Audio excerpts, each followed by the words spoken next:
We the women. It's all about women. We the women. We the women. I have come here because I want to be on the winning side. We the women. We the women. We the women. We the women. We the women. We the women. We the women. We the women. We the women is back.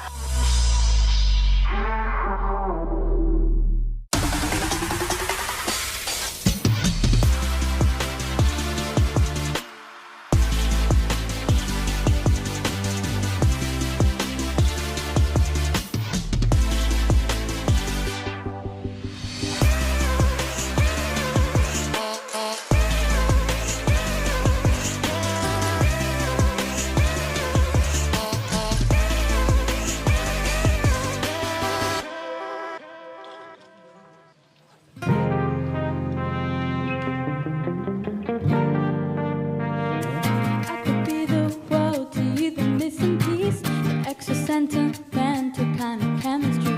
Some people make it hard with me, that isn't the case.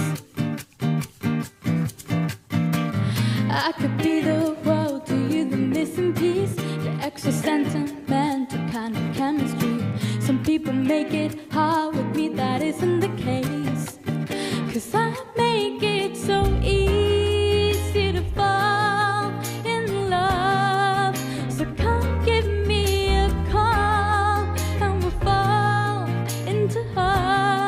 I'm the perfect mix of Saturday night and the rest of your life. Anyone with a heart would agree. It's so easy to fall in love with the way I do my hair, the way I make you laugh, the way we like to share a walk in Central Park. I could be fresh and might be the girl of your dreams. There's no need to hide if you're into me, 'cause I'm into you quite intimately. And maybe one night could turn into three. Well, I'm down to see, 'cause I make it so easy to fall in love. So come give me a call and we'll fall into us. I'm the perfect mix of Saturday night and the rest of your life. Anyone with a heart would agree. It's so easy to fall in love with me.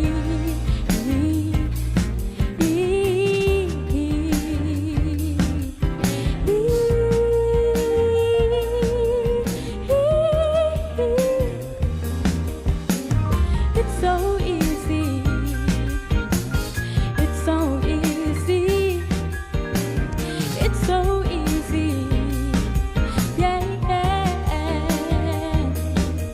so easy to fall in love. So come give me a call and we'll fall into us.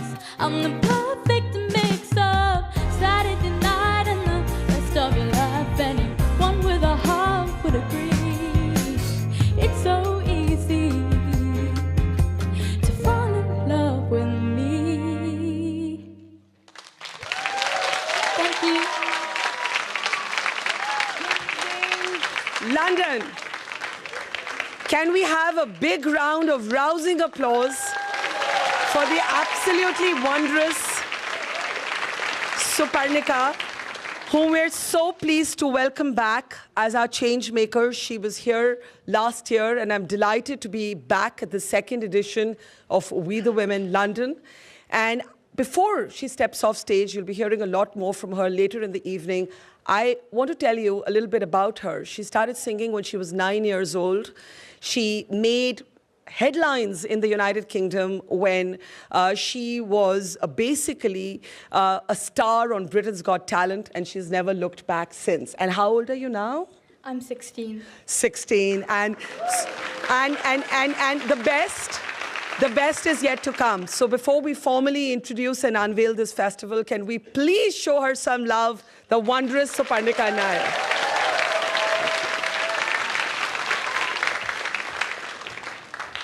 Good evening, London.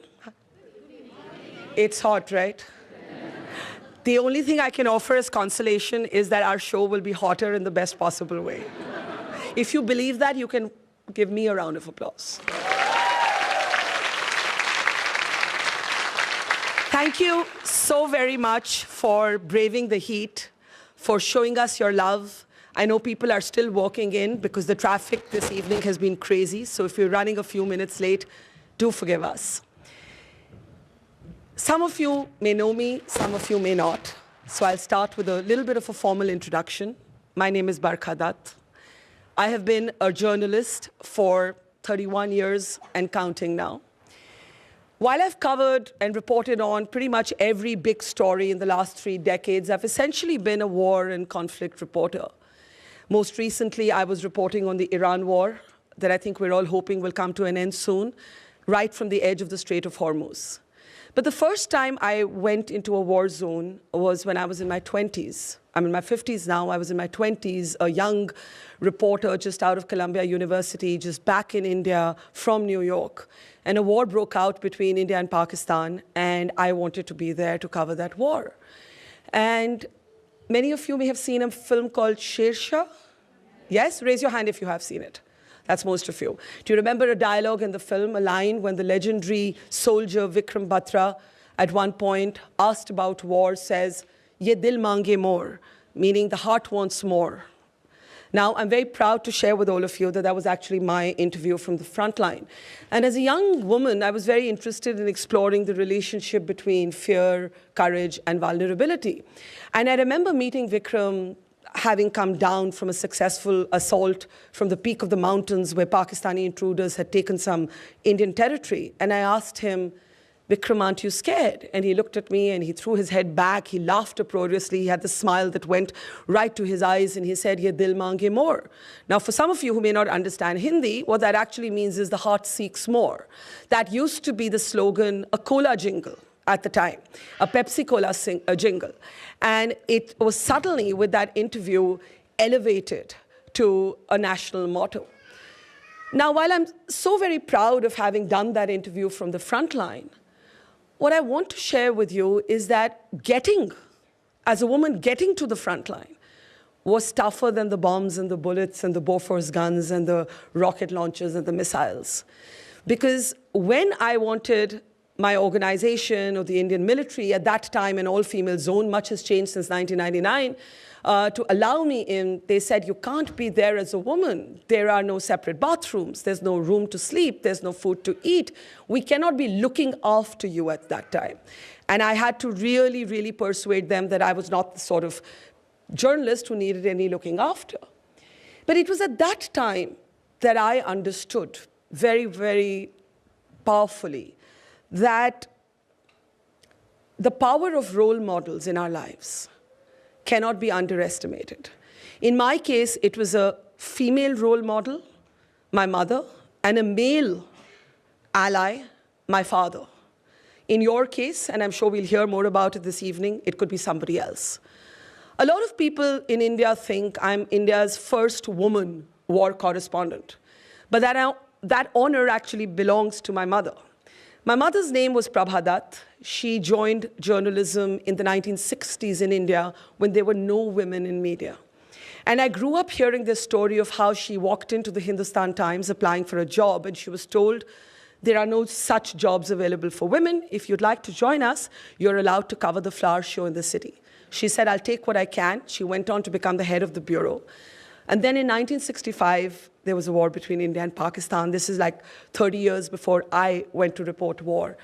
And I was able to persuade and prevail on my organization. She had to take leave.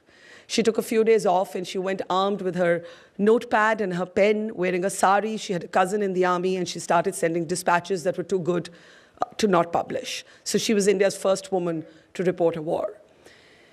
I don't know how many of you have seen on Netflix Black Warrant or the movie Raak, based on Bila Ranga, the child killers. My mother petitioned India's Supreme Court to interview them before they were hanged. So she really made history, but she died when I was 13 years old. Yet those values were deeply embedded in me. And for the rest of our lives, my father raised me and my sister as a single dad and put his hand on his heart every time I wanted to go off to a war zone or chase the next adventure, terrified for me but unwilling or unable to stop me. So much so that even during the pandemic, when he was in hospital dying, and he died from COVID, and he wanted me to be the journalist out there reporting the COVID story. That was his generosity. I tell you the stories of my parents today because I'm sure all of you have similar stories, but also because this idea that there are women who came before who opened doors for us, and men who every day champion our journeys as allies, as people who support us, is, I think, a universal tale. I think you'll hear these stories on the stage today. I'm sure we'll hear them from the floor in the form of your questions. And I think in so many ways, they capture the spirit of this evening. What is We the Women all about? It's about community, conversation, and celebration. Before we get ready to bring out our first much anticipated speaker, I want to just thank our partners, the Vedanta Group, and its chairman, Anil Agarwal, for their continued support. It's made it possible for us to come back to London. But I also want to thank all of you with a request. I know that the culture here is a bit stiff upper lip compared to the boisterousness that we used to back home. So I'm going to ask all of you to suspend the British stiff upper lip for this evening. I want you by the end of this evening to be dancing in the aisles. And if you can't do that because it's a health and safety issue, which I'm sure I'll get told soon enough, so I'm qualifying it already, then at least do feel free to clap, to whistle, to cheer, to applaud someone or something that you hear said on stage that you like. And I mean it. We are going to end this evening with some wonderful music, and I don't think any rule or any law stops us from getting up in our chairs and dancing, right? So let's start with welcoming all of you to a second wonderful edition of We the Women. Men, as I've already said, are an intrinsic part of every edition of We the Women. After all, we can't talk about stereotypes and patriarchy and, misogyny and, all the things that make up our everyday without including men in these conversations. And I want to welcome today on stage, as we get ready to celebrate global changemakers, the first of our changemakers, somebody who's a personal favorite, and I don't say this lightly, somebody who I think is the most versatile actor of his generation and then some, somebody who's known for his charm, his wit, his charisma, but also in the last year and some, his stoic courage. Please put your hands together to welcome on our stage the absolutely incomparable Saif Ali Khan.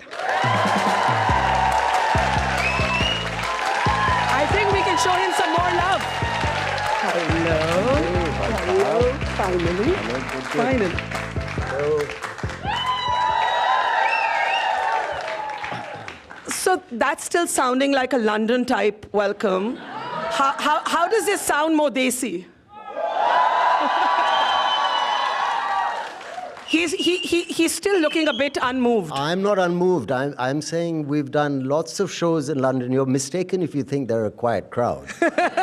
Well, then They've always been very lovely. Then I want to see their noisier side in welcoming you. Can I? Thank you very much. What? What did she say? Welcome. Thank you. Let me start by asking you.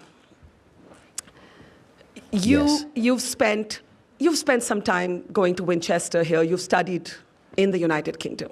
Yes? I went to prep school here when I was 9. When you were 9. Yeah. And so how a many bit years before did we how many started. years did you spend here? I spent about 10 years, 9 to about 19. I did my prep school, what you call it. I've been in boarding school since I was 8. Yeah. My mom once said that she regrets not spending the first 6 years of my life with me because she was very busy working. But I've recently raising an objection because I've just figured out I went to boarding school when I was 8. So basically they spent 1 year with me at 7. So that's it. I'm a product of boarding school. So I was here at 9. It was a lovely school in Hertfordshire, and I had absolutely the best time. We called it the red brick mother, because we were all away from home. But it wasn't miserable at all. We had an absolutely lovely, lovely time.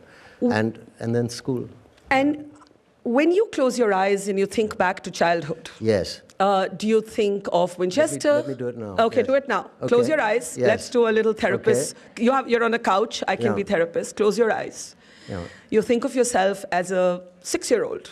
Okay. What do you see? What is your earliest memory? Well, 6, it's Bhopal. It's jungles. It's lots of outdoor space and kind of my grandmother and my father and a different world, but a lucky kind of very pleasant childhood spent in open jeeps and picnics and kind of forests and greenery, a lot of greenery. And if we and the tiger. And the tiger, yes. We have some pictures from Saif's childhood. All of you should be able to see it on the monitors. When you think of your... Actually, it's gardeners, old gardeners trying to maintain a garden that's way too kind of big for one person. It was the end of an era, no? In the 70s, 1976, all the privileges that belonged to old princes in India had been taken away, and people were trying to manage. Not that we were complaining, and I don't expect anyone to understand, but it had its own struggles in those days. So it was a quiet time, and it was a time of great change for our family, and it was definitely beautiful and luxurious. But and like I said, old houses, vast spaces, this kind of childhood. We talk a lot about how we should bring up our girls, but I wonder if we talk enough about how boys grow up and how boys are brought up. And before I get to you as a father to 3 boys, actually, and 1 daughter, I want you to talk a little bit about your father and your mother. I heard your podcast with your sister, Soha, and in that you said your father was your role model, Yes. but you could see his flaws. How do you remember him? I mean, he was such a legend for all of us, but for you, he was your as dad. time goes by, it becomes, more and more amazing what kind of man he was. And when I say flaws, I mean, it's very easy to kind of idolize, which we all do, because he was a really big star and an amazing person. My mom said that he didn't have friends. He had kind of disciples also. There were people who really believed in him, and he gave us a lot of strength. And he was a man of very few words. He didn't talk much, but, a nod and a smile meant more than kind of pages of talk from other people. And we adored him. And he was solid as a rock. He was always there at the end of a phone, and he always understood whatever you were saying. If you called him upset and said, it's this, you didn't have to give too much detail, he'd go, mm-hmm. He'd get it and kind of give you some really good advice. Like a lot of parents, he drank whiskey and became quiet sometimes about, but that was it. He never raised his voice in anger to us. There was a kind of I'm a bit disappointed, Saif. And that was crushing. Or there was a smile and I'm very proud, which would be, or he wouldn't say I'm very proud. He'd say, well done. Like, what is the most, when were you bowled over by a compliment from him? I think when he saw Omkara, he said, well done, that's good acting. I didn't understand what you were saying. So we weren't very... Talkative? No, we were talkative, but we didn't kind of thrive on overly warm compliments in that sense. I think it was a kind of Victorian hangover somewhere. He's also boarding school and public school a little bit, and warmth was expressed kind of subtly. It wasn't overly expressed in our family. Who were you more scared of, your mother or your father? Well, my mom could hurl a mean brick. And yeah, I don't want to, Are you worried? Get her. That I'm saying she might be here. she's coming soon, later, yes. I mean, there's services you can call for that kind of behavior in civilized countries, and none of us would be allowed to do it. She's a hot-blooded Bengali lady, and I drove her mad. I think those are those the Bengali ladies? But she was amazing. She would also sing lullabies to me, and I remember her holding me close and being very kind of warm. And as calm as my father was about these things, she was extremely passionate and connected and dramatic about it. I remember her telling me once when I was a kid, and I believed her. She said, if if anything ever happened to you, or if some words to the effect of, she said, I would get in the way of that bullet, you know. I would take it for you. And I believed her. I did believe her. And I grew up with that security. Yeah. She was amazing. I was scared of her explosiveness, and I was more scared of my father's disapproval, because that also meant a lot. You know, you're talking about your mother being ready to take a bullet for you. She said so, yes. And I knowing Sharmila as I do, I totally believe that. But that makes me think, and I thought we'd come to it later in the conversation, but that makes me think of... Perhaps I should have said she would have taken a knife for me. Only you can have some sort of noir humor about your own life, yes, which is what makes you you. But it's actually not funny. And I apologize in advance if this You're is... very kind. Some people think it's very funny, but it's very nice of you to not think so. My children don't think it's that funny. No. Yes. Yeah. Actually, it's really, really traumatic to even imagine, Saif, what you might have gone through. And for those who don't know, an intruder broke into Saif Ali Khan and Kareena Kapoor's home, into their children's room, and Saif ended up wrestling the intruder, who had 2 knives. He was stabbed multiple times, and you could have been paralyzed. Yes. Okay, do you want... I wanted to ask you, sorry. No, I it's wanted fine. to I'm just... wondering how to get into it. I'll ask her. Please. I'll just ask one more question. I thought of Sharmila taking a bullet for you or a knife for you, and I thought of your son Taimur saying to you, as you have described, are you going to die? Yes. And you're having to tell him, no, I'm not going to die, while still trying to reach the hospital in an auto rickshaw with him and somebody else, Hari, I think, who works with you in your home, and having to both calm this boy, your child, and also be calmed by him while having multiple stab wounds in your back. I mean, saying that there's no part of that is funny, it's heart-wrenching, it's gut-wrenching. Okay. How did you explain this? How did you explain this to Taimur? And how did you protect your children then? How did you explain it to them later? How did you heal? I don't know how we've all processed it differently. And it was an insane thing. I mean, this moment when he did try and he cut, this burglar broke in through the bathroom window, and the next thing we're lying in bed, and the nanny comes in and says in Hindi, "Jay Baba ke kamre mein koi aaya hai, uske haath mein churi hai, usko paisa chahiye." So I was like, what? I was in my sleep, so I went in there and I saw this guy holding, and he had cut the baby a little bit, and he had cut the maid a little bit, and he had this knife, and it was dark. And maybe, if I'd put the lights on, and if I'd said, do you know where you are, and do you know what you're doing, I could have maybe talked it out. And I did something, I don't know, something took over. It was a little crazy. And I did jump on him, and we had this fight. And he went crazy with these knives, and there were cuts and blood everywhere. And he wasn't a very big fellow, but 2 knives is 2 knives, right? And there were cuts everywhere, and it kind of just got out of hand. And then I said, if somebody helps me, everything will be okay, and just then my big Nepalese maid, Geeta, came in and picked him up and chucked him across the room. Off me.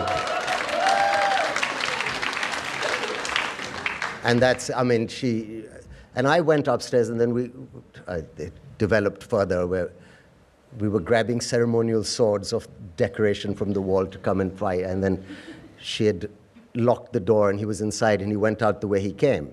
And then I noticed I was in a kurta pajama covered in blood. And I just wanted to, at one point I was lying on the floor, I thought I might die. And there's something about adrenaline. I don't know, they say a warrior's death is quite a good one. And I don't know if you will accept this, but it's not a bad way to go, in the sense that there's so much adrenaline in you. You feel incredibly happy. You feel like I felt I've had a full life. And it's been absolutely amazing. I would just like to see maybe one of the kids and hold their hand and say goodbye. And it's been brilliant. It's been an absolutely amazing time that I've had. Did you have the strongly cognizance felt that, absolutely, very much. And And then, I kind of woke up a bit more and said, no, it's not done yet. And I should, then we headed to the hospital, and I said, I kind of really wanted to be with Tim. He was giving me a lot of strength and calm. And I said, will you come with me? And he looked at me, he said, are you going to die? And I said, no, but there's something in my back that hurts a lot. But I'm not going to die, I'm fine. But you come with me. So he said, okay, I'll come with you. And we went to the hospital together, and of course it was 4 in the morning or something, and they were all asleep in the emergency room, and we pulled up in this auto rickshaw, and I was saying to this guy, get a stretcher lao, and he was like, kind of sleepy. So I kind of looked at him, I said, I'm Saif Ali Khan, and he went, oh my God, and he looked at the front. I said, get a stretcher, and then all hell broke loose, as you can imagine. And we had the best doctors, everyone there, they took the right decisions, and there was this big piece of, basically the first thing that happened in the knife fight is he hit me as hard as he could. I grabbed him. As my son told me, you should not grab him. You should have punched him, and then they've all got a take on what I should have done. But he basically broke a cheap kitchen knife on my backbone, and a 6-inch part of the blade got lodged into my vertebra and nicked the spinal cord. So I thought I was losing feeling in my right leg. But that's how close I came to getting paralyzed. And if something worries me about that night, because we've all gotten over it, and Jay gave me a plastic sword and said, sleep with this next time. And, we all processed it quite healthily. And I even wanted to forgive this guy, because obviously it's a case of... Why would you want to forgive him? Because I think he made a huge mistake, and I don't think he was even looking for a fight. I probably shouldn't have jumped on him. But, He was in your children's room with a knife. And I'm saying I could have talked him out of it, and it could have been all right. Now, he's probably going to spend a long time in jail. I would be happy to forgive him, but... Why would you forgive him? It's just that part where he tried to kill me is just something I'm finding hard to let go. Seriously, but, I wish I could just forget about it, and forgive him. Are you being ironic here about forgiving him? I'm not. I get it. I think it's a question really of haves and have-nots, and it's kind of inequality that's led to this. So I get it. I'm not looking for an applause there. Seriously, my children pray quite often. We grew up. We'll, I suppose, talk about that another time. But they say the Lord's Prayer every night. We used to. There's a bit of a Christian influence from my mother-in-law's side as well. And part of that's very strong part of that is forgiveness. So they're not just words. I think it frees us also to kind of get over things like this. But I would love to. I know it's unfair what happened. I think he was just looking for a meal or a buck or something. And if I'd put the light on and if he saw what he was doing, he would have said, oops, I've made a big mistake. Because I said, what's going to happen now. But that's extraordinary generosity from you. It's actually how I feel. It's amazing, isn't it? Some of you might have been here last year when we inaugurated this festival in London. Saif, Kareena was here. Yeah. And I think it was probably the first time that either one of you had spoken about what had happened. And she spoke about you so movingly that with your consent, I'm just going to play out a 30-second statement from Kareena, talking about how she saw you. That my 2 boys will grow up being a different kind of resilient, because they've kind of seen their father being attacked. My little one still says that, but my father's Batman and Iron Man, he can take on anyone. That's the way he looks at it. So the good thing is that, in our eyes, definitely Saif is Iron Man, because he did take that beating. And so for us, that's it. And I can just thank God that my children are safe. And they've seen blood, they've seen everything. But that trauma, I somehow feel, will make Taimur and Jay a different kind of a man, is what I feel. A lot more keen on security as well, sadly. We never believed in that, unfortunately. And I didn't like people standing around in uniform. It's a sign of the times, unfortunately. My wife was always keen on security. But I have to say, I don't like these people, we're quite private. But it's different now. You know, unfortunately. you are showing this generosity about talking in terms of forgiveness. But I remember the media commentary, at some of the social media commentary at the time, even some of the mainstream media commentary at the time. And I found it downright hideous. And I'm saying this as a journalist. There was a lot of speculation. There were insinuations about, oh, did this even happen?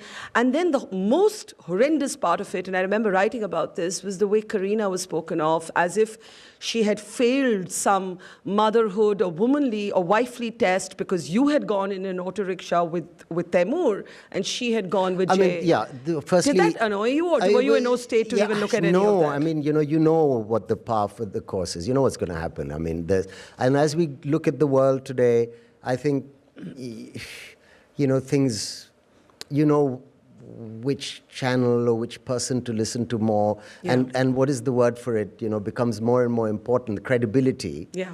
Because it's not everywhere. I mean, everyone's a reviewer, anyone with a phone can just have an opinion. So there is a lot of gossip, and that's fine too. I mean, I don't mean to sound like a Mahatma here, but it's no big deal. You don't expect love and understanding from everyone. That would be insane. So as long as you get it from the people that count, and your family becomes, obviously your friends, a couple of journalists who you respect you should get the news from there. But not everything you read is meant to be believed, right? Like they told us at school. Question the provenance. Yeah. Always, right? So it's fine. It doesn't. But, I mean, she was great. And we had this moment of communication. Kareena is a phenomenal woman. Like, in lockdown, we survived, God, so much because of her. She would structure our time, and we'd cook in the evenings. And anyway, she's a strong girl.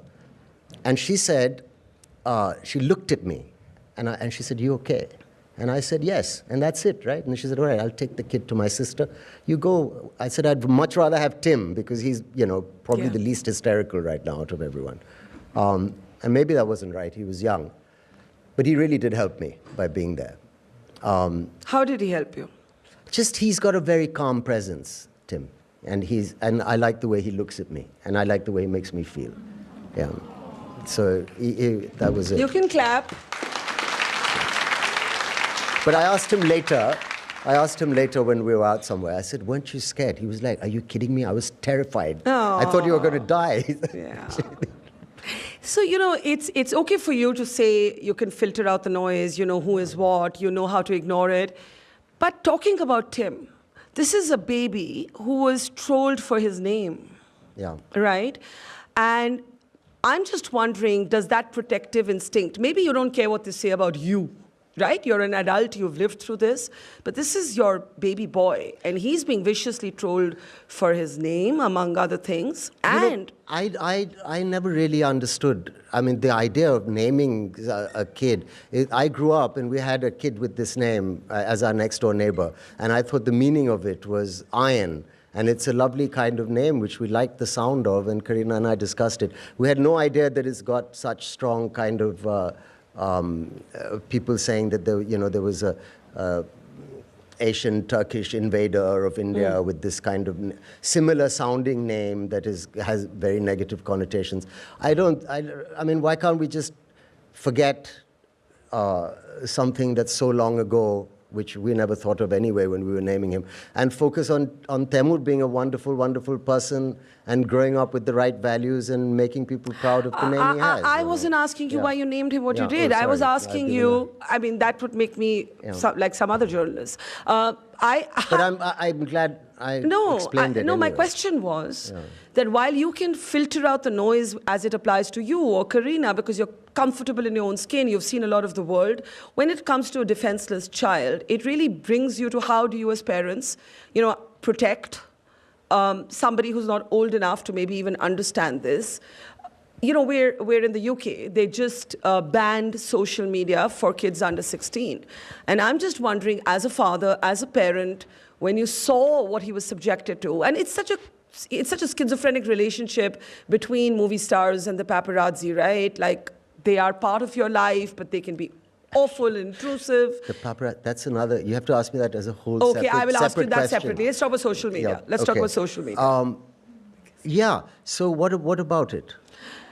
There what's the more. question? How did you explain to, okay, did he understand how he was being spoken of? Well, this is the thing. I mean, he might now. He's getting older and we're still talking about it. But I was hoping it'd die down at some point. But no, that's why I explained what I explained earlier. That's the reason the name was there. And if we're talking about social media and the impact of that on kids. Yes. Do your kids get screen time? Yes, they do get screen time, but they're pretty good. I mean, sometimes we compare notes inadvertently with other parents, and this is quite good. And my wife is very hawk-like on how much time they get. And I'm constantly hearing, get off the iPad, then we'll stop. So the thing is, for us as parents, we want to encourage outdoor sports, which they do, playing football, cricket, doing a bit of... I think social media it's a tough one, because people say it's full of all these evils, and everyone knows how addictive it can be and how, doom scrolling. I mean, I've wasted a few hours in the night as well, saying, what am I doing? But at the same time, if you isolate the kid and say, okay, you can't have it, maybe you isolate him even more because all his other friends are on it. So it's a tricky one. Parenting is becoming, I think it's always been tricky, but it's becoming a little more, we have to be hands-on about this and aware. How much are our kids impacted by social media? I can't say any of my children, even the older ones, have been negatively impacted by social media. I think part of our job is to kind of help them filter through the noise and say, this is all kind of rubbish, this shouldn't be important to you. But he has... One of the younger ones said he's got a YouTube page where he scored a goal. And he said, I have 4 likes. So I mean, I said, don't count on too many likes because it shouldn't be important what people think. So he hears that and says, yeah, whatever. But, it is kind of important. So I don't know how to... Yeah, it's a We tough don't know one. yet We what's don't going to know. happen. Yeah. But I'm saying to say it's a monster and to ban it, I mean, who's going to stay off it because you banned it? I mean, they'll find a way, right? And also, maybe the answer is that sites themselves need to be more child-friendly. And we need to be closer to our kids so that they cannot be taken advantage of in any way. All the usual stuff, right? You're not on social media. Yeah, but once Does in a while... that make you, maybe you and Ranbir, possibly the only 2 big stars who aren't on social media? I believe so. I don't know. He's someone I admire greatly, but I'm not sure what his thought is on this. I did ask him once. He said, my life's not interesting enough. I believe that's a slightly disingenuous answer. What's your reason? It's very similar. My life is not interesting enough. No, I think I find it really destroys the moment, I can't bear it sometimes when we're doing stuff and someone wants to take a picture of it. Because you can either take a picture of it or do it. You can't really do both. Yeah. And if you're in the middle of doing... I love living my life the way it is. And it's quite good. I like my life, and I'm having a nice chat, and I like to talk and not keep the phone away and get involved with the few people I'm involved with. I like to live that in an intense way, or look at the sunset. I mean, it's so bad unless you have some great camera to try and take a... I've done it. I've taken pictures of a sunset, but it's much better to look at it and remember it. So things like that, and I feel it's a huge distract. Also, it's kind of a bit fake, right? I don't know what I would do. Would I show off about my amazing privilege? Or would I pretend that I'm somebody else? So it's scary for me.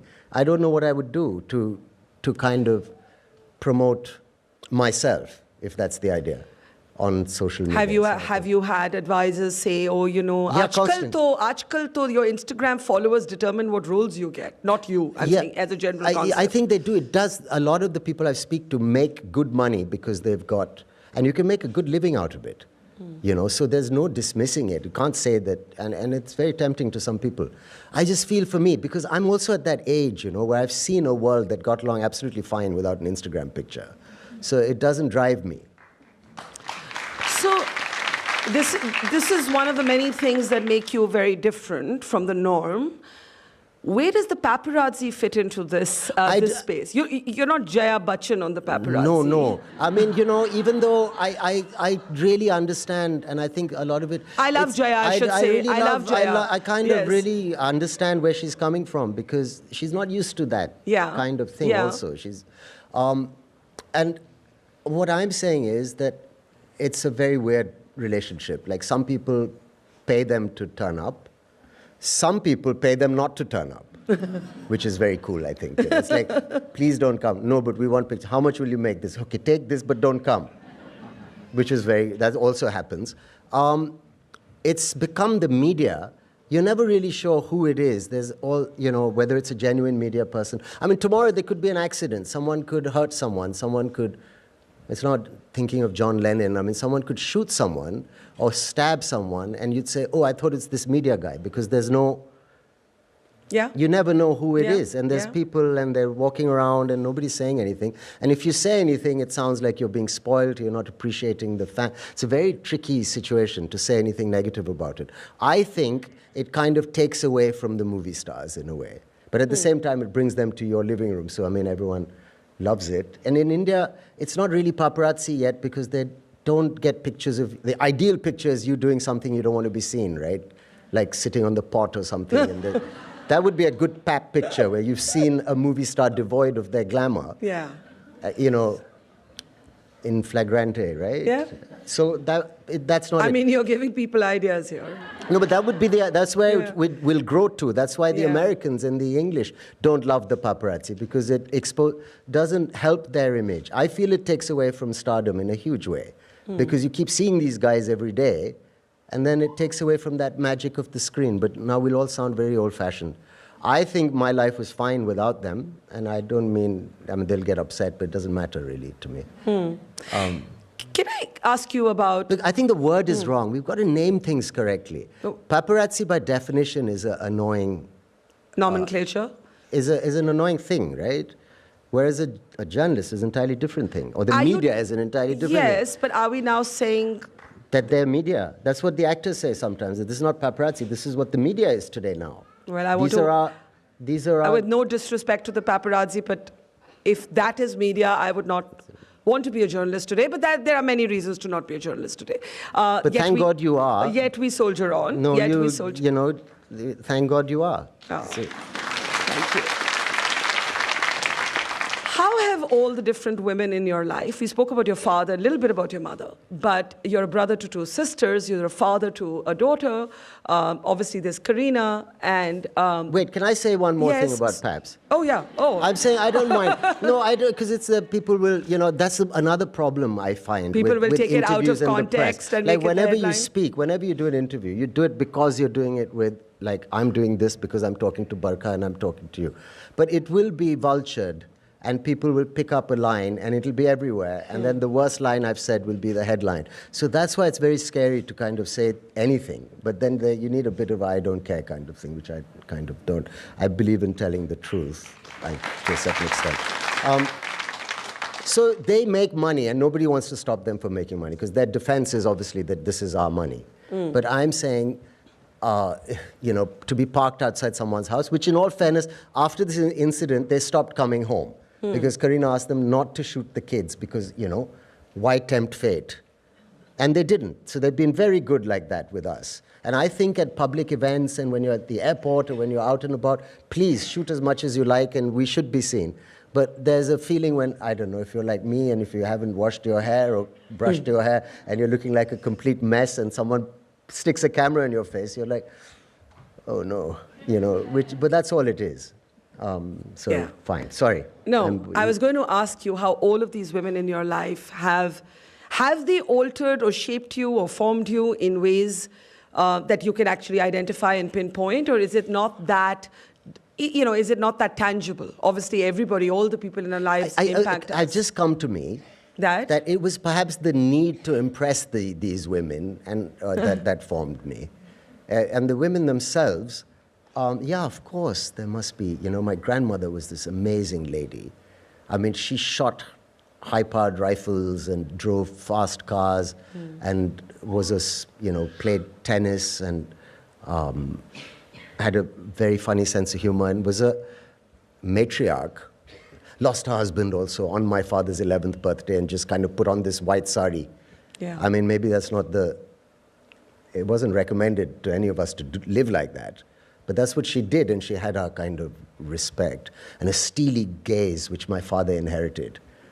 Yeah, absolutely deadly, deadly lady. So we grew up with these tremendous women, and my mum, of course, and the Tagores, headmistresses. My mom said, yeah, they weren't scary. I mean, I loved them. They were such brilliant teachers. So yeah, of course they shaped us, kind of trying to live up to them in some way. But to be married to somebody as much of a force of nature as Kareena is. Yeah. She is really a force of nature. That's how I would describe her. I don't know whether you'd agree with that description. No 3 words are in any case enough to encapsulate a life. And to have that marriage play out in the public gaze, both of you stars, superstars, I think you've spoken about how the early years you were a bit insecure and you had to find your way around that space. How's that? How tough was that? I mean, it's got its own it's got its own obstacle course if you date an actor, because, you work with the kind of competition when you're in the thick of it. And so you have to be big-hearted, because you say, I mean, if you're being honest, I mean, there is a bit of rivalry, right, between guys and girls and things like this, even though you keep it friendly and healthily competitive. But basically, she will be working with other men, handsome men, charming men, which is, and you need to support that if you want a healthy relationship. But your instinct is to not support it initially. So that's what you have to work out. And it really helps you grow. I mean, I worked it out, and it really helped me. Yeah. Because I said, and I tell you why I worked it out. Because I said, if her film doesn't run, she's very sad. And I see that the life has gone out of her for a day or two. Even though I'm quite pleased that, but that's very negative. So at the end of that, I said, no, what I want is her happiness. And if that's what it takes, then I support this film all the way, because I want to see her happy. Do you know what So you grow like that. I understand. Can I ask you, I have so much to ask you, and we have just a few minutes left, please. but can I ask you, you are the product of an interfaith marriage. Yeah. And, you are also in an interfaith marriage. You're a child of an interfaith marriage, and you're in an interfaith marriage. And now you have to explain, in this cruel, polarizing world that we live in, faith and diversity and pluralism to your kids. You don't have to explain it? Yeah, of course, but it's not organic, it's natural, Yeah, it's yeah, second skin. absolutely. Yeah, I believe that. It's not a. But is this like a conversation you have if they came up to you and said, okay, what is religion? What would you say? Yes, and it's a conversation I love having with them, and because I myself I'm actually not the most religious of people, and my mother taught me, and I taught my kids, that there is one God, and He has many names, and it's really as simple as that. And you worship Him in different places, and if your religion talks about love, and if your religion talks about love and forgiveness to your fellow man, then it's aces with me. And that's it. And him and I've grown up, in churches, I think these schools you talked about.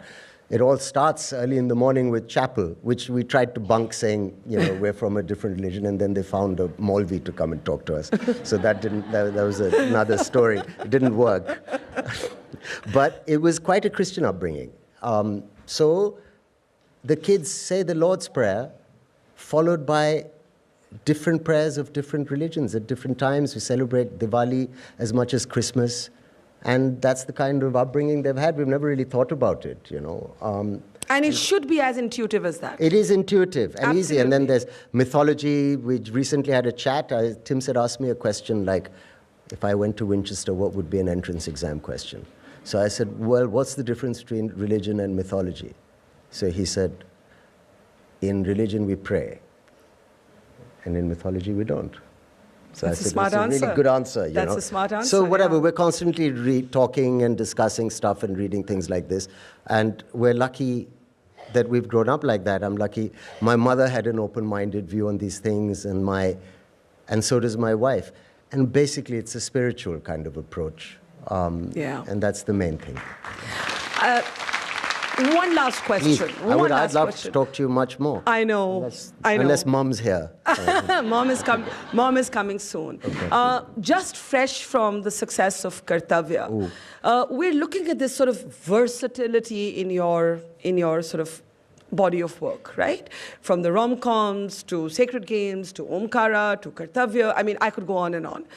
You've always spoken about wanting to go somewhere with your acting, but we live in this very changed sort of industry. And this is an industry where the cliche goes, oh, this is an industry dominated by the Khans. But you've been your own Khan, very much your own Khan, don't you agree? What is that,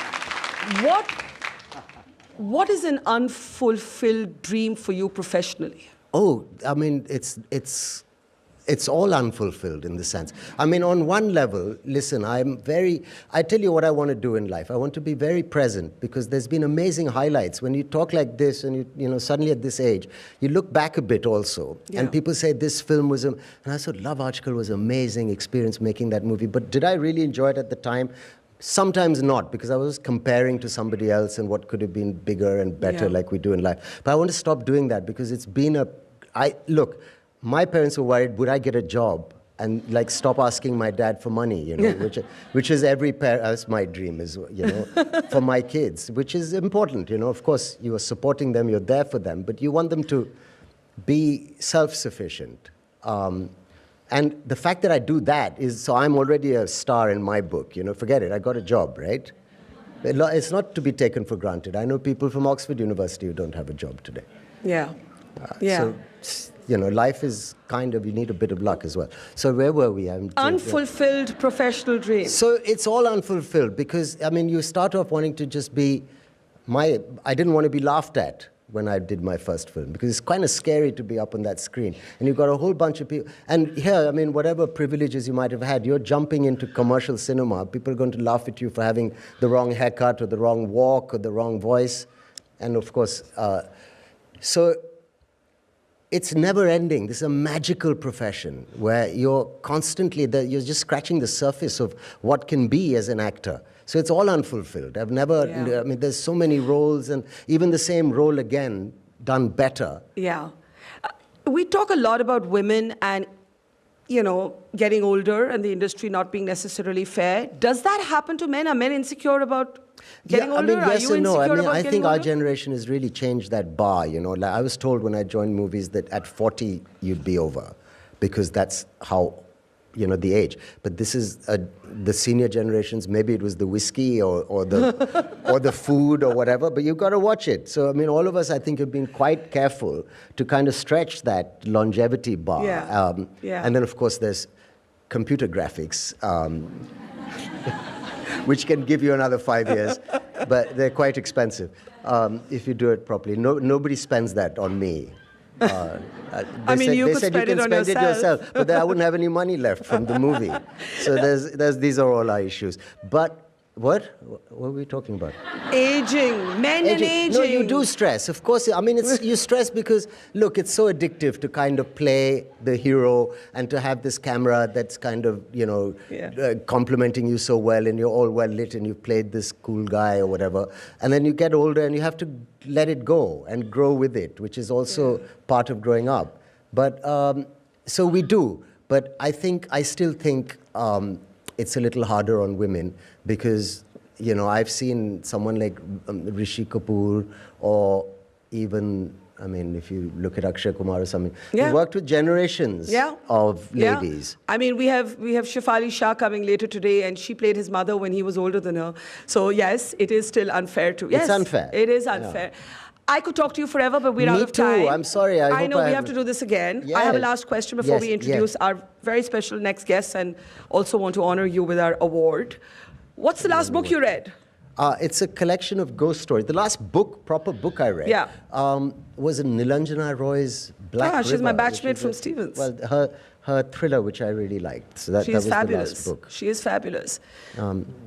So, while I don't want to let you go, I have to. Oh dear. I'm so sorry. My pleasure. Can we please thank you for have having me. a huge round of applause for the absolutely brilliant Saif Ali Khan. And since we are talking about books, and I know how much you love books, I thought that before we honor you with our Global Changemaker Award, I would welcome also on stage two of the most brilliant minds, in my opinion, from the United Kingdom, both writers, both public intellectuals, to ask them to join me in presenting you this award. Please put your hands together for Satnam Sanghera and Anita Rani.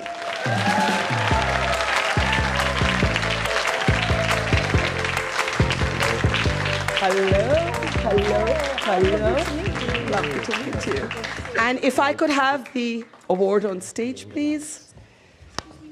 And just before we do the honors, just before I ask you guys to do the honors, actually, he was telling us about the last book he read, but actually it's all about identity, isn't it?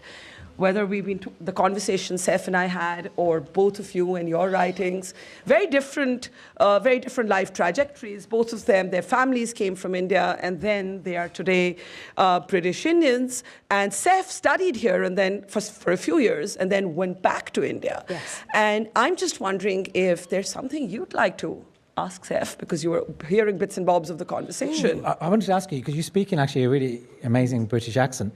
Do you now speak Hindi in a British accent? No. I've been accused of doing that when I started my first film. But now I'm 55. I've been doing this 35 years. So Hindi bhi bol leta hu achhi tarah aur Angrezi bhi theek tarah bol leta hu. So it's all right. That's the way it should be, right? Yes. Can you put us on the spot and ask you to speak any Hindi or Punjabi? I speak Punjabi really badly with a black country accent. Do you speak Hindi with a... I speak Punjabi, but not with a Yorkshire accent. You know, yeah. So I used to get paraded around in India when I was tiny, and my uncles used to love asking people, "Can you guess where she's from?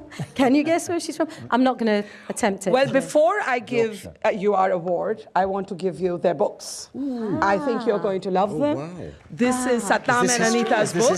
So, first of all, Burkha, it was very kind of you to put us both into the intellectual category, but I would say my lovely friend Satnam Sanghera, who wrote Empire World, this is incredible, and then this is just a story of a... Oh, it's great. I think it's got a quote from me on it. So that's very true. Thank you so much. And may I ask you to do the honors? Thank you, yes. I can hold those for you. Here goes Saif Ali Khan, your Changemaker Awards. Can we have a big round of applause for the wonderful Saif Ali Khan? Thank you very much. Thank you. Thank you so much. And those are yours. Thank you. Nice to meet you. Thank you. And Nice to meet you. Burkha. Hi. Hello. So, for many of you who live here, I'm sure you know Satnam and Anita, and for those of you who don't or you haven't read their books, can we please welcome them properly? They have been very kind, waiting in the wings for a long while in this heat, so I'm extremely grateful and apologize for running a bit late. So, Satnam, I'll start with you. I feel, by the way, very self-conscious about literally taking a seat at a women's show. Well, I mean, I think one thing men can do for women is to shut up. Well, yeah. and to not take their platform. Well, you know, I was saying in the introduction to the show that men for us have always been intrinsic to this platform. I was raised by my father. My mother died when I was very young. And I was very influenced by my mother, but I was brought up entirely by a man. So men are intrinsic to these conversations. When we talk about stereotypes, Anita, that imprison us, they also imprison men. When we talk about setting ourselves free, we need men to be free. When we talk about equality at work, we need equality at home, so on and so forth. So we cannot have this conversation without men, so please don't be self-conscious. Okay, well, I'm here to big up Anita. Thank you. She doesn't need it, but yeah. Okay, but I do want to start actually with something about you. I don't know how many of you know that Satnam, you grew up in a family of modest means, and your family came originally from India, and your first day of school, this is what I've read, please correct me if I'm wrong, you did not know any English. Today, you're the author of several books, a columnist with the Financial Times, one of the most eloquent speakers for this country and for your community, and I think that's extraordinary. It is extraordinary. But I also think it's a story not just about my parents, but also it's a typical story of Asian immigration. You know, you'll find lots of people like me. I guess my story is quite extreme. And my dad had schizophrenia, but also, you know, he's illiterate.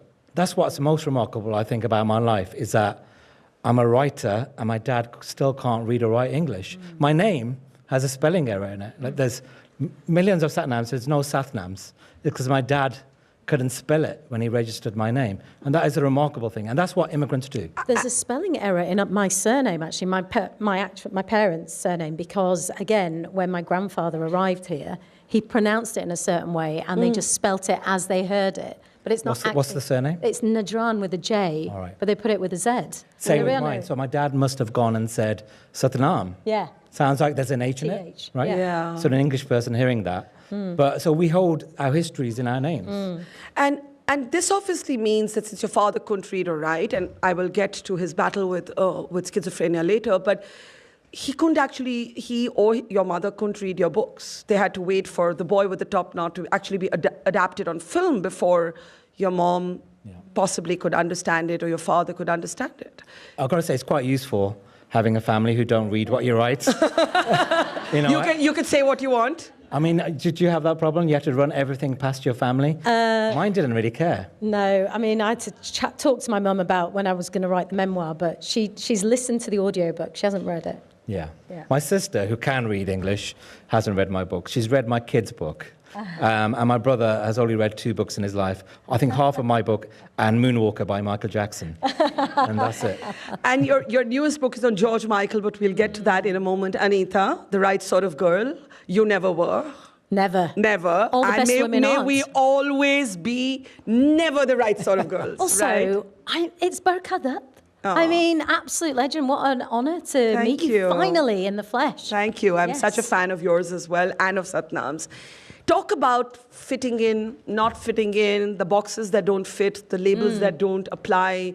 You're constantly hyphenated, and the hyphen doesn't get you either British, Indian. What does it even mean? Yeah, what does any of it mean? So in the book, I start by sort of explaining that before I even stepped out of my front door to experience whatever I was going to face within my own home as a young girl, I was already kind of loaded with expectation. In fact, my grandmother said when I was born that we don't celebrate girls.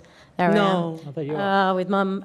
Yes, we don't celebrate. When did you find out that she said that? This is like a story that's been told since I was quite young, actually. So my mum grew up in India. Yeah. And she's Punjabi. My grandfather was in the army, so they travelled around. But my dad's family came to Britain, Punjabi again, in the 50s.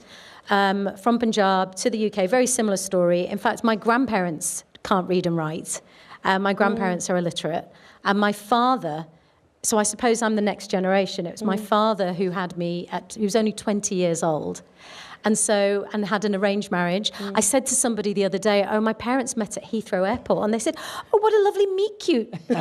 Did they just eyes meet? And it was like, no. I said, no. That's who she came to meet. That was it. That was the first time she met him? Yeah, met her husband, they'd seen photographs of each other. Yeah. And this is not an uncommon story. And so, yes, identity, what does it mean? And sort of constantly trying to figure out, how do I express who I am? And realised that actually, finding my identity within the home was one thing, wanting to express myself when I was told to, sit a certain way and behave a certain way, and all I wanted to do was play out. Yeah. And my mum was constantly saying, don't go in the sun, sit indoors. And actually all I wanted to do was play football. And then you start working in an industry where there aren't many like Satnam and I. We've entered spaces that weren't really designed for us. And were the spaces closed, hostile, or presumptuous about what you could and couldn't do? Yeah. I mean, I still get asked to this date if I go on as a guest on an American network or not a British network so much, but an American network, how do you speak such fluent English? Amazing. I still, in 2026, get asked this question. So I'm wondering, when you say that the spaces were made for you and Satnam, were they roundabout hostile? Were they stereotypical? I wouldn't say hostile, but I would say Sometimes. Yeah, Like I how? think it's can hard. be. Yeah. I think there's lots of things going on, isn't there? I mean, Yes. there's class, Yes. there's race. Yes. I think as a woman, I think Nita There's probably gender, had it harder. yeah. And being on screen. But Yeah. also the Fleet Streets are very, very white. Yeah. Even now? Yeah. As Even is, now? as is TV, you know. Yeah. I guess Satnam and I have a similarity in that our parents, as a lot of South Asian migrant families do, they put a lot of, education was everything. And so, you know, kind of sending us to schools where we sort of learned to speak the lingo of middle-class white people is what they sort of also understood was going to help us.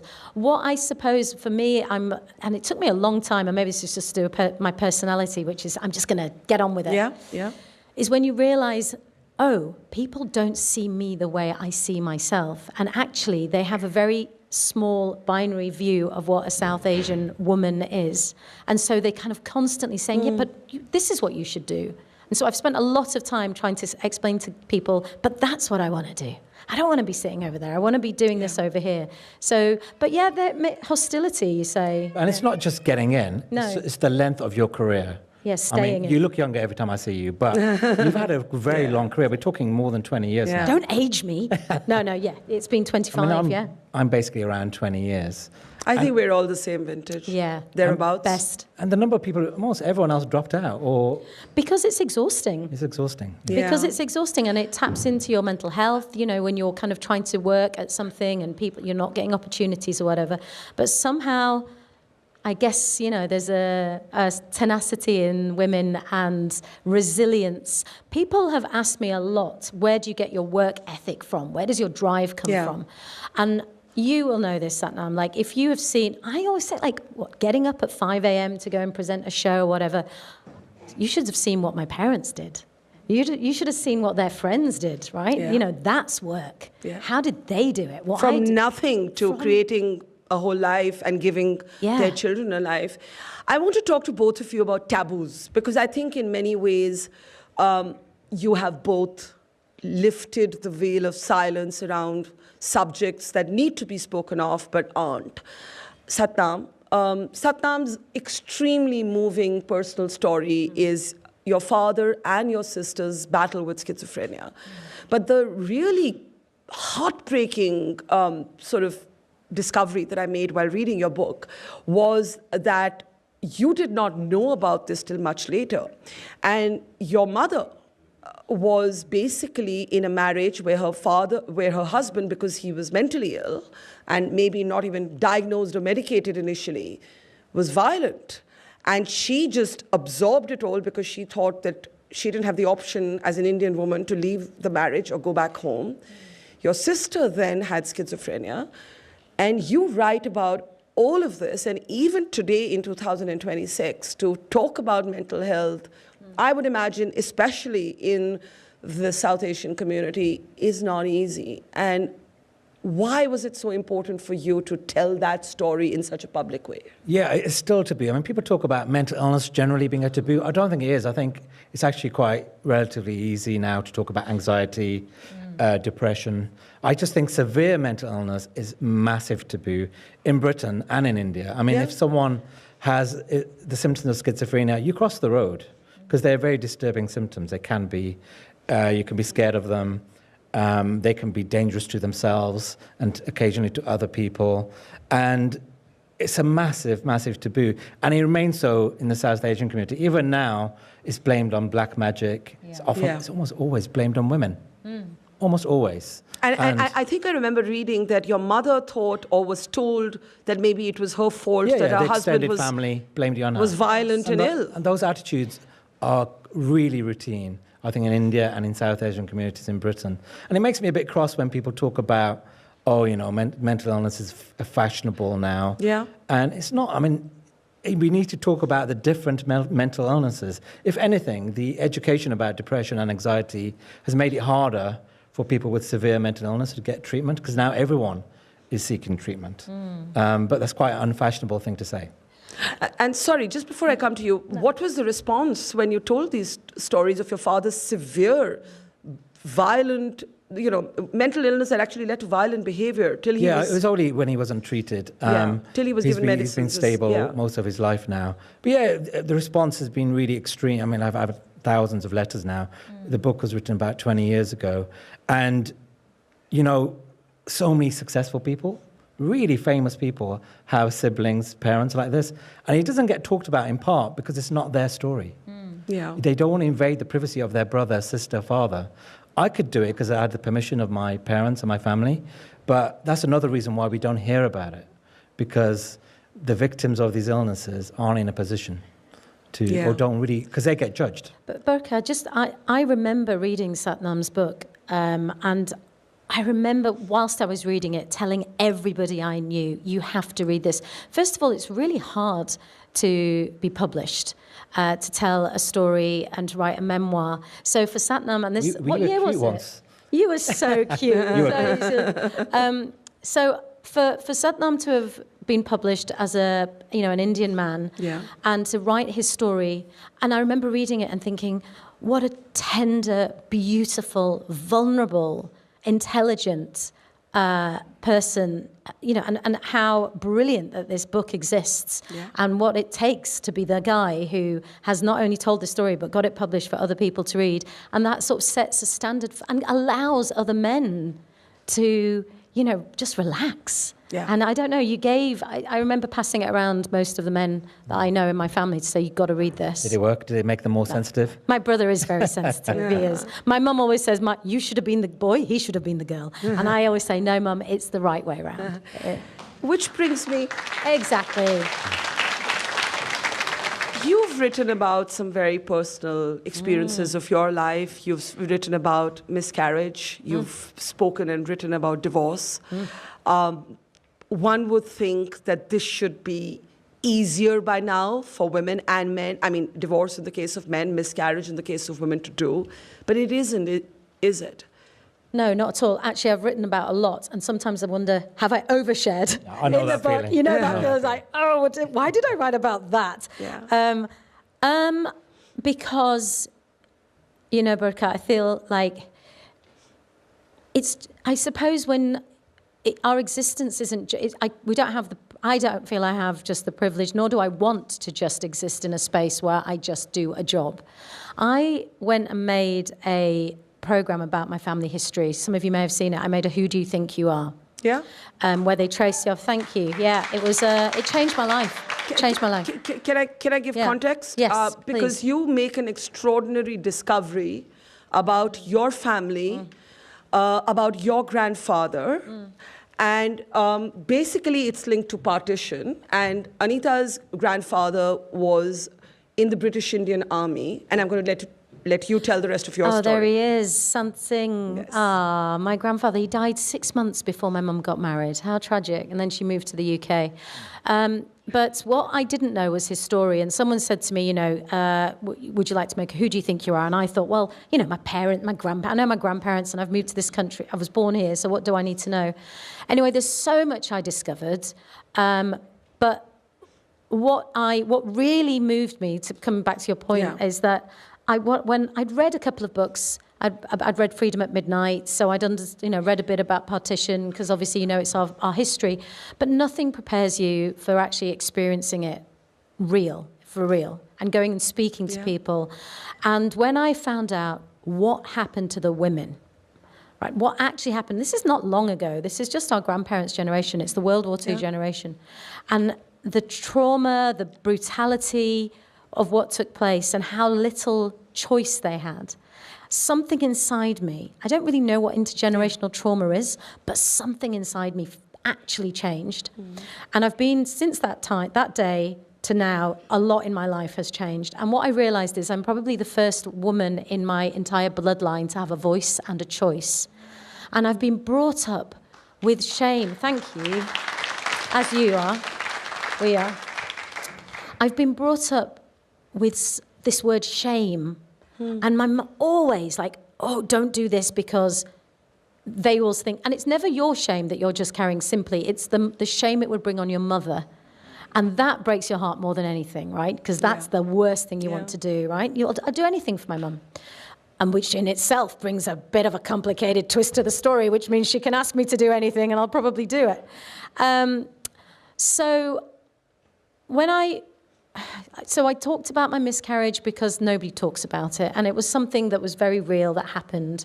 And the reaction I got was immense because women, no women talk about it. It's a taboo in most cultures. And then I have the added layer that I'm an Asian woman. And so I get lots of women saying, thank God you're talking about it because our experience is different. And then when I finally got divorced and realized that I'm kind of liberated to live how I want to, I went back to my mum and I said, you know, all the people, thank you. I mean, it's sad. You know, these things happen for various reasons. So, but I went back and I'm, Mum, you know all those people that you're like, they will say this, they will say that. Who are the they? Because I'm still that annoying teenage daughter. It's like, no, who are the they? Yeah. No one. And so all of a sudden shame is lifted. And then life gets exciting. And so now I think we should keep talking. And the more we talk, the easier it gets for other people. Yeah. Amazing. Satnam, you have written about empire. And back home in India, we read in our schools a lot about this. We talk a lot about it. There's a very robust public debate over, you know, what parts of sort of the British years India has absorbed, including the language I'm speaking in, much of our education system, cricket, as you've written, and so on. And then there are things that scar the collective memory of a nation. Jallianwala Bagh, the massacre, partition, basically, you know, historians have written about how it was the Brits drawing a line across the people and so on. And you have pointed out that here, very few know about empire. They do not know their own history. Let's say contrasted with a country like Germany that has been nudged and pushed into confronting its own problematic past. You know, so here if I say Churchill and Bengal famine, unless you're Shashi Tharoor, nobody's going to listen, or Satnam Sanghera. Why is this not a mainstream conversation here? You're right. And actually, one of the reasons I think there was such an intense response to your "Who do you think you are?" is that even British Asians didn't know much about partition. Yeah. That's amazing, right? I remember one of my favorite facts about amnesia is that if you read Tony Blair's memoirs, he goes to China to hand back Hong Kong to the Chinese. And he writes, I was only dimly aware of the history. How can you only be dimly aware of the Opium Wars? Yeah. They're taught to every Chinese child. Yeah. And I think there's a lot going on there. Why? I think partly the British can't handle it. They ran the biggest empire in history, and then it was over. It's too much to compute. Where do you begin? Yeah. And also, I think it's because we're an island. So we didn't have to live with the repercussions of empire. We could act like it never happened. And that's what we do. So it's like, if we ever talk about slavery, it's like it's something we abolished. Yeah. It's not something we did. Slavery happened in America. Yeah. We forget about the 3 million people we transported across the Atlantic. We forget about the 3 million people who died in the Bengal famine, the largest death on the Allied side. Yeah. And yet World War II is our national story. I did the Raj for GCSEs. Oh, and did you? They let you do that? We did in my school, and we were taught about railways, and we were taught about the judiciary, and we were taught about the civil service, and the military, and how benevolent this empire was.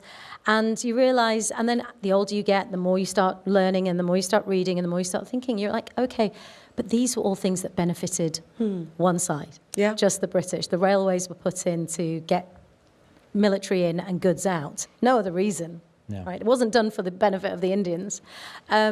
So, yeah, these conversations are starting, well, thank goodness. You know, the who do you think you are, definitely. You know, lots of... The best thing that came out of that was when young people said, we are finally asking Granny and Grandad what happened. Because it's difficult to talk about this trauma. You know, what do you do? Where does it sit with people? Yeah, and also with famine. Sorry, Yeah, and with I famine. don't think you actually completed your grandfather's story, because you said I mean, we just assumed people knew, but you found out that your grandfather had been married Yes. previously, and she had died. Yes, she had. In partition. Yes. So he was my grandfather was married.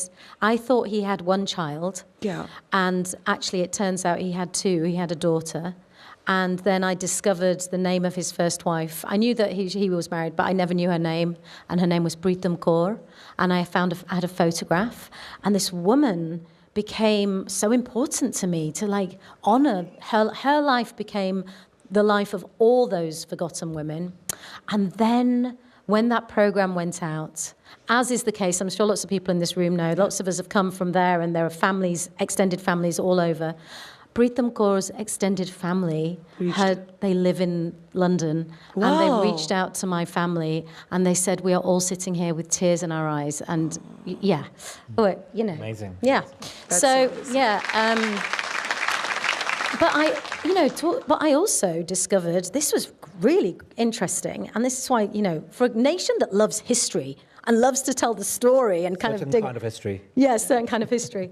So as we know in Punjab, you know, during the Second World War, nearly 2 million soldiers, because from that region, were enlisted to fight in the Second World War. During the First World War, it was about 1 million, Satnam, is that right? I'm going to refer to my learned friend here for the facts and figures. Don't want to be making things up. Yeah. But again, from Punjab. And in my family, they thought we were cursed. They thought the women were cursed because my great-grandfather, the wives and the children would die. So my great-grandfather's first wife died, all the children died, he married his second wife, and only my grandfather survived. Yeah. And they thought the women were cursed. Turns out it's Spanish flu. Because after the First World War, all these soldiers who were fighting in the Western Front in France went back all over the world with Spanish flu. And of course, no newspapers are going to get to Punjab, rural Punjab, to say there is Spanish flu. Yeah. And so, you know, we're unearthing these things. So, yes, or maybe it is a curse, I don't know. But no, there is no curse. Yeah. So in the end, I want to ask both of you, you know, with immigrant communities, the story tends to change from generation to generation. So in your case, you go from being somebody who, you know, who battled poverty, heard George Michael mixtapes, cut your hair as a sign of perhaps early defiance, so on and so forth, learned to be comfortable with English. Now perhaps, I don't know, do you dream in Punjabi or English? It's definitely English. Definitely English. What for you, for your next generation, would you like to pass on? Oh gosh, I would like them to remember how hard our parents' generation fought. And actually the women in particular. I mean, I wrote a whole novel about women really of that generation. They were often running the family, raising the kids, doing everything for their husbands. So often running businesses, shops at the same time and not thanked. And I think we can seek inspiration, like you said, from how hard they worked, but not from sometimes their passiveness, because they had to be. That's right. You know? And we need to combine that bravery and that hard work with courage. That's so well said, that kind of, there doesn't have to be a predetermined outcome to your life, which was the one thing that our parents or our grandparents' generation may have thought. Anita, I know your wonderful podcast is called Sisterhood of Defiance. It's brilliant, as is everything you do. The legacy that you'd like to, you know, from lived experience. Yes. Seeing the generation before for the next generation. You've got to get Barker on your podcast. Definitely. Happy you to. have to. Happy to. My God, what an Happy honour. to. Oh, God, I can't wait. Happy The to. ultimate sister of defiance. And what a voice. And everything you do. I absolutely, what Satnam said, is, I think South Asian women are the most overlooked in this country. You know, they didn't see my grandmother. They didn't see my mother. Like, they just, still to some extent, were not seen. And I guess everything about me didn't want to be what I was seeing. I didn't want to be making chapatis. I didn't want to be running into the kitchen when every time the men came. Like, I'm like, I want to, but my goodness me, the amount of respect and everything I do is to honor their voices, right, and to platform them. So Sisters of Defiance, absolutely. The first episode was with Mira Sayal, Dame Mira Sayal. She was here last year. Oh, she's amazing. And we had a really frank conversation. I kind of just thought, okay, we'll put it out there, see what happens. And it has gone stratospheric because these they're not happening in any other space.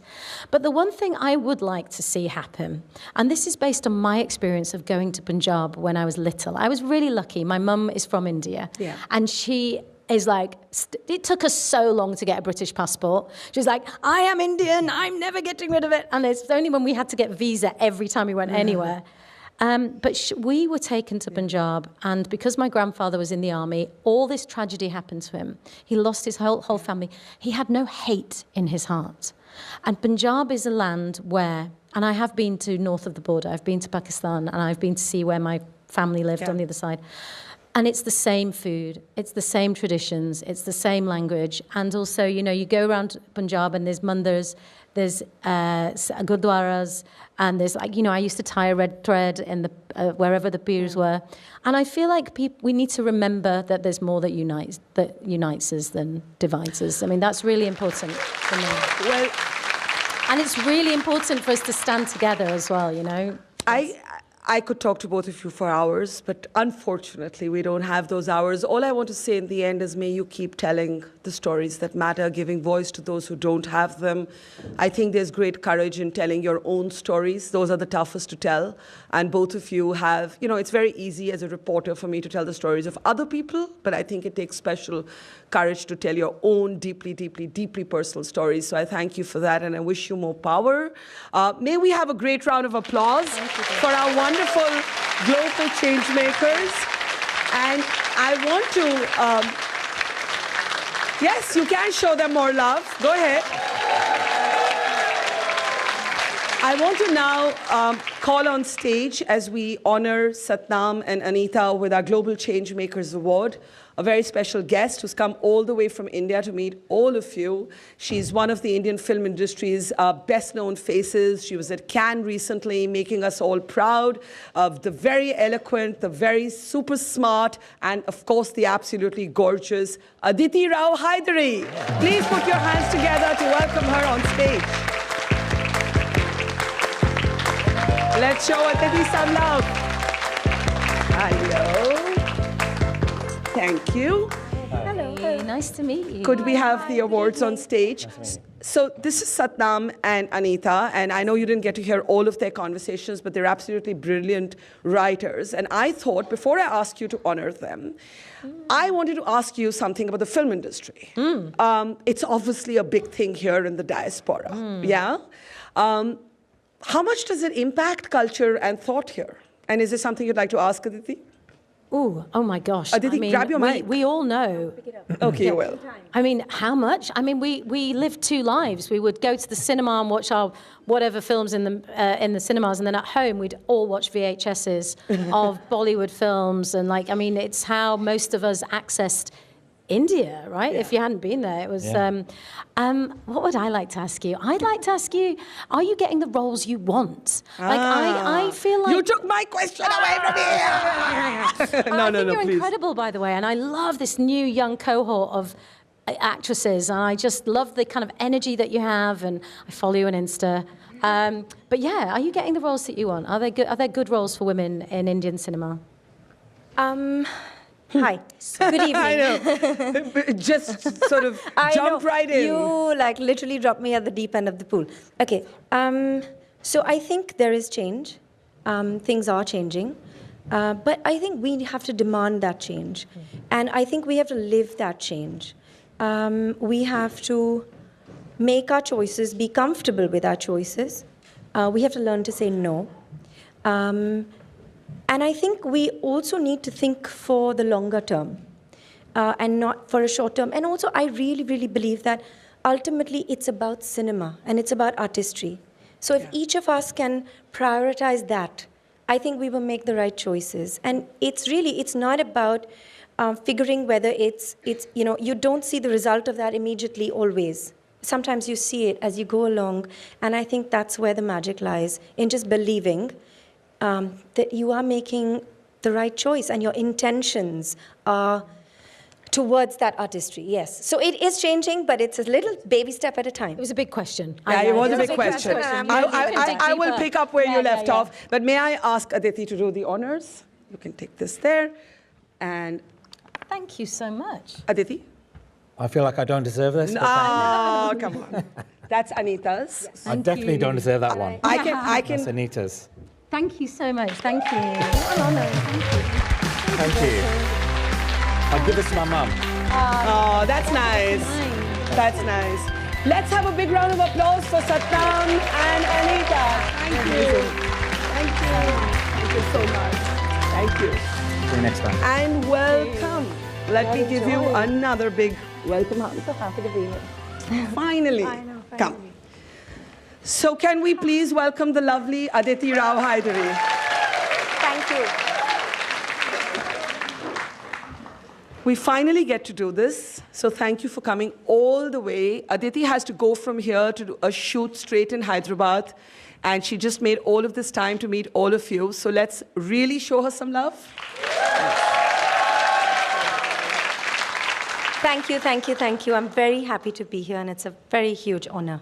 Thank you. Let me start by getting straight to it. I think Anita kind of took a part of where I wanted to start the conversation. How much has changed, how much is different, and how much of a battle is it still to be a woman in the industry? Big question. You know, when I hear stories from actors, like I was recently working with the legendary Aparna Sen. Yeah. And when I was listening to her stories, it amazed me at the choices that she made. How she lived her life. And you hear this from a lot of senior actors and women. Yeah. And I find that that's what's incredibly inspirational about a woman, is that, you know, inherently within us is this agency. And I wouldn't like to use the word battle, because I feel that it's more like it's a maneuver to hold on to your dignity, which is quite often kind of pushed around.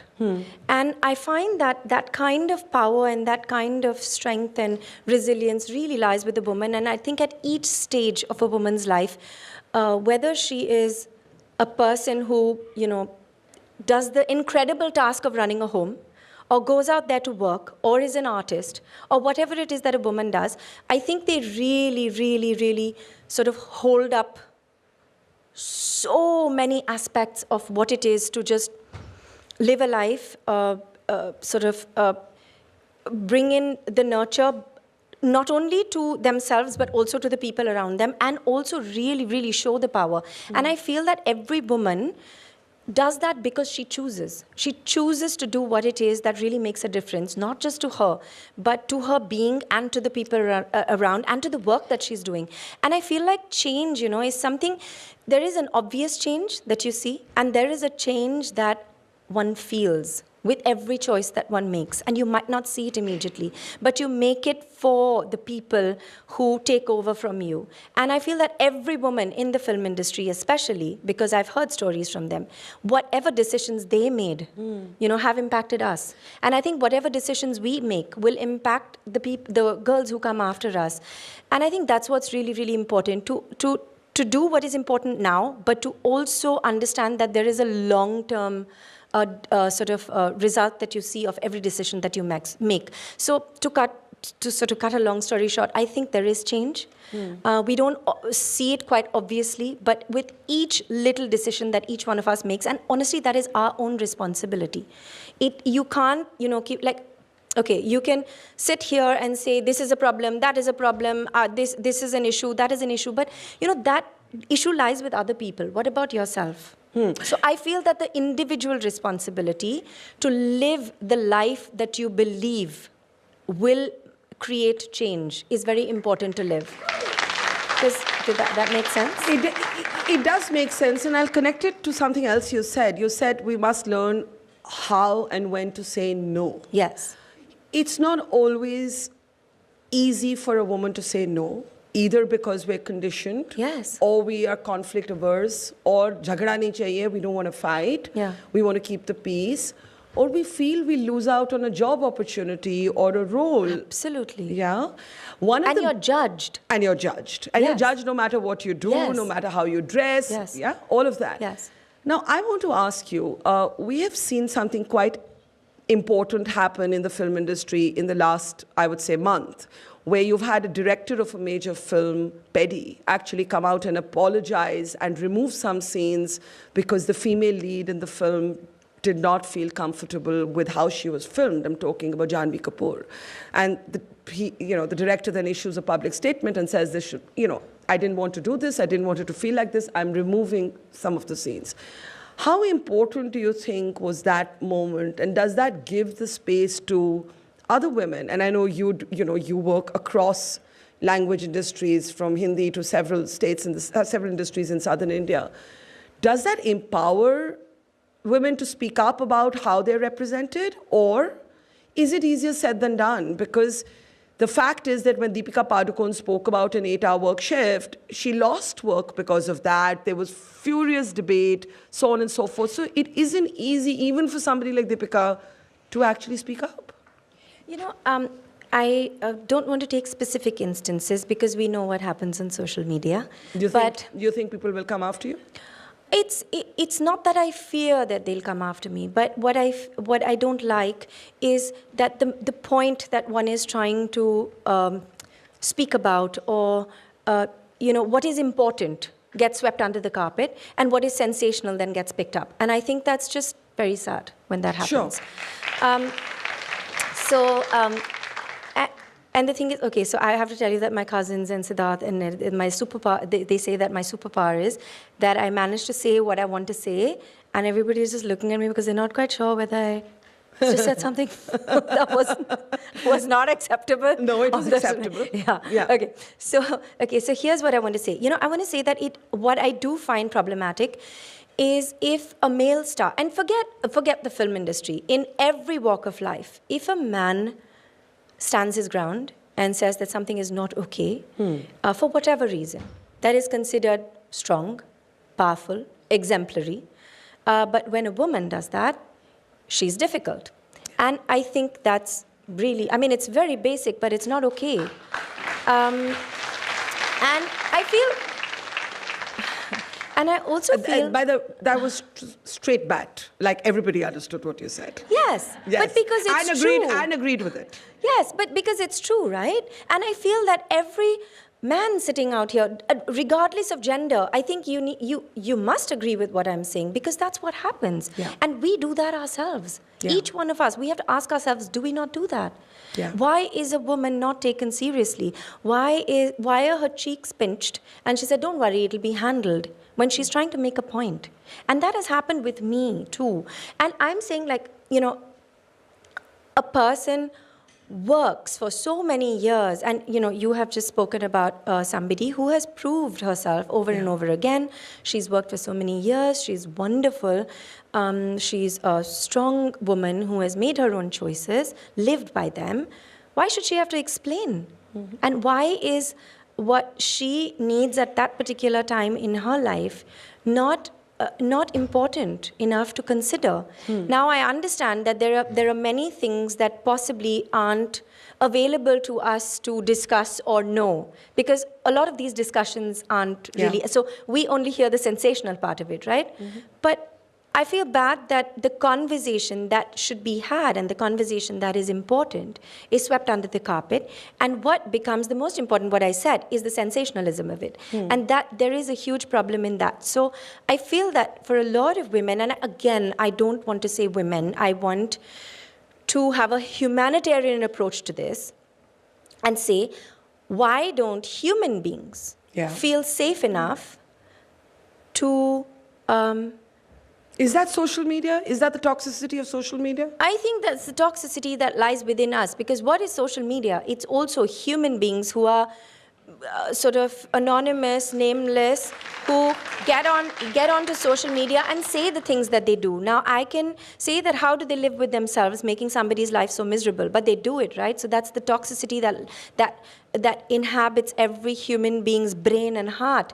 And I wish that they could put that energy to better use, because if they are so, like, that takes a lot of energy to dissect people, to say terrible things, to even sensationalize and manipulate people's brains. I'm like, why can't you use that same energy to do something beautiful, to make change, to make somebody's life better, to understand, to take a topic of conversation forward, so there's constructive, so there's something constructive comes out of it, right?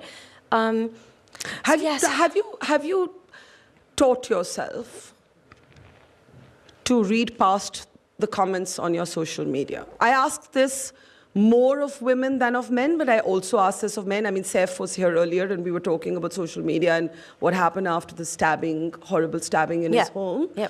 I mean, it was appalling how people were commenting. It was so sad. Exactly. You're you're making a circus out of somebody's pain.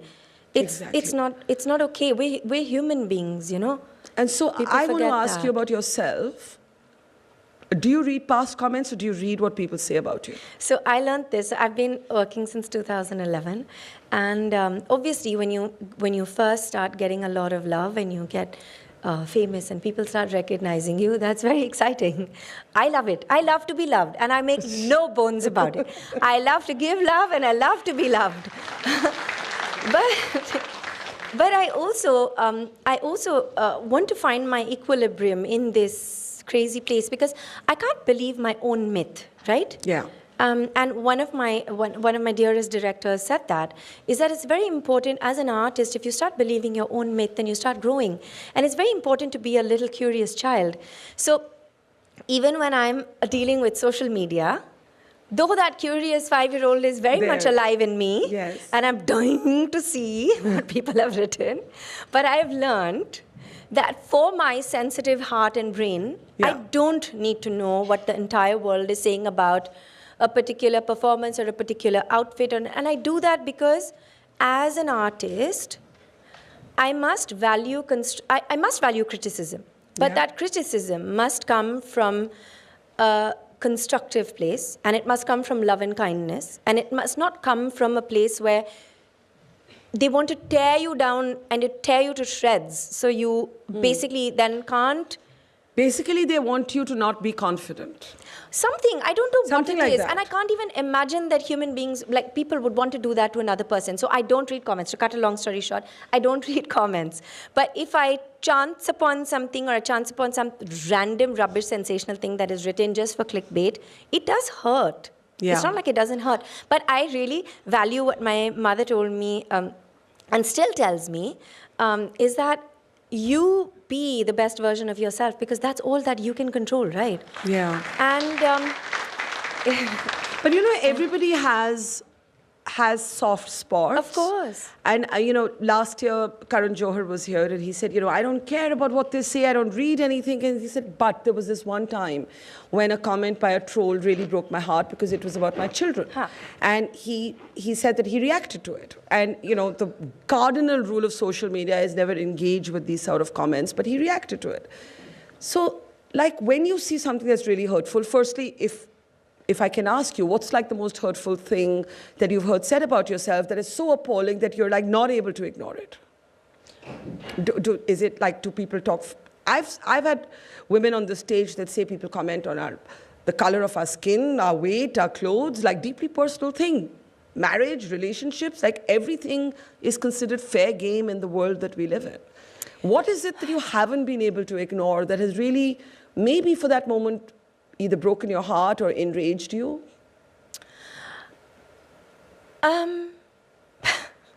Where do I start? I can't pinpoint a particular instance. There may be many. It's also my little superpower that I cut out the noise. I want to hear music in the noise. And I want to see light in a dark spot. Like if there's a dark cloud, I want to see the sunshine through it. I didn't want the sunshine to this level in London, but... Oh my God, my the God. heat, yes. But I want to do that, and I practice doing that. Because I feel like if I don't, then I'll just go into a rabbit hole, and it is difficult. It is difficult for a lot of us. And I also keep telling myself, every time there's some kind of difficulty that I'm facing, or you see some rubbish, one thing I know that there are a lot of idle minds, there are a lot of people who do things on purpose, there are a lot of people who just want a reaction out of you, who want attention. I keep telling myself that,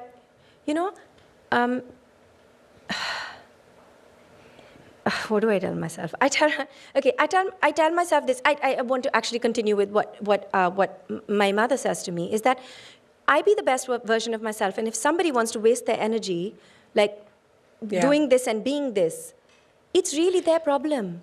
And what can I do about it? And also, I have to shut out that noise. And it does hurt, but I need to turn it around, and that power lies within me, and I can do it. And it's very, very important to have a good support system also. I was just going to not ask you. yes men. No, not yes men. Because sometimes we do, I was going to use a bad word, sometimes we do mess up. Yeah. And it's okay to leave your ego aside and say, look, I'm sorry, I did not mean that, and it was not intentional. But it is important to know the truth, to know and hear the truth, but it's also important where it comes from. We've been talking all evening about why men are such an intrinsic part of the We the Women stage and of our lives, and how so many of us know men who are allies, champions, part of our support system. You gave love a second chance in your life.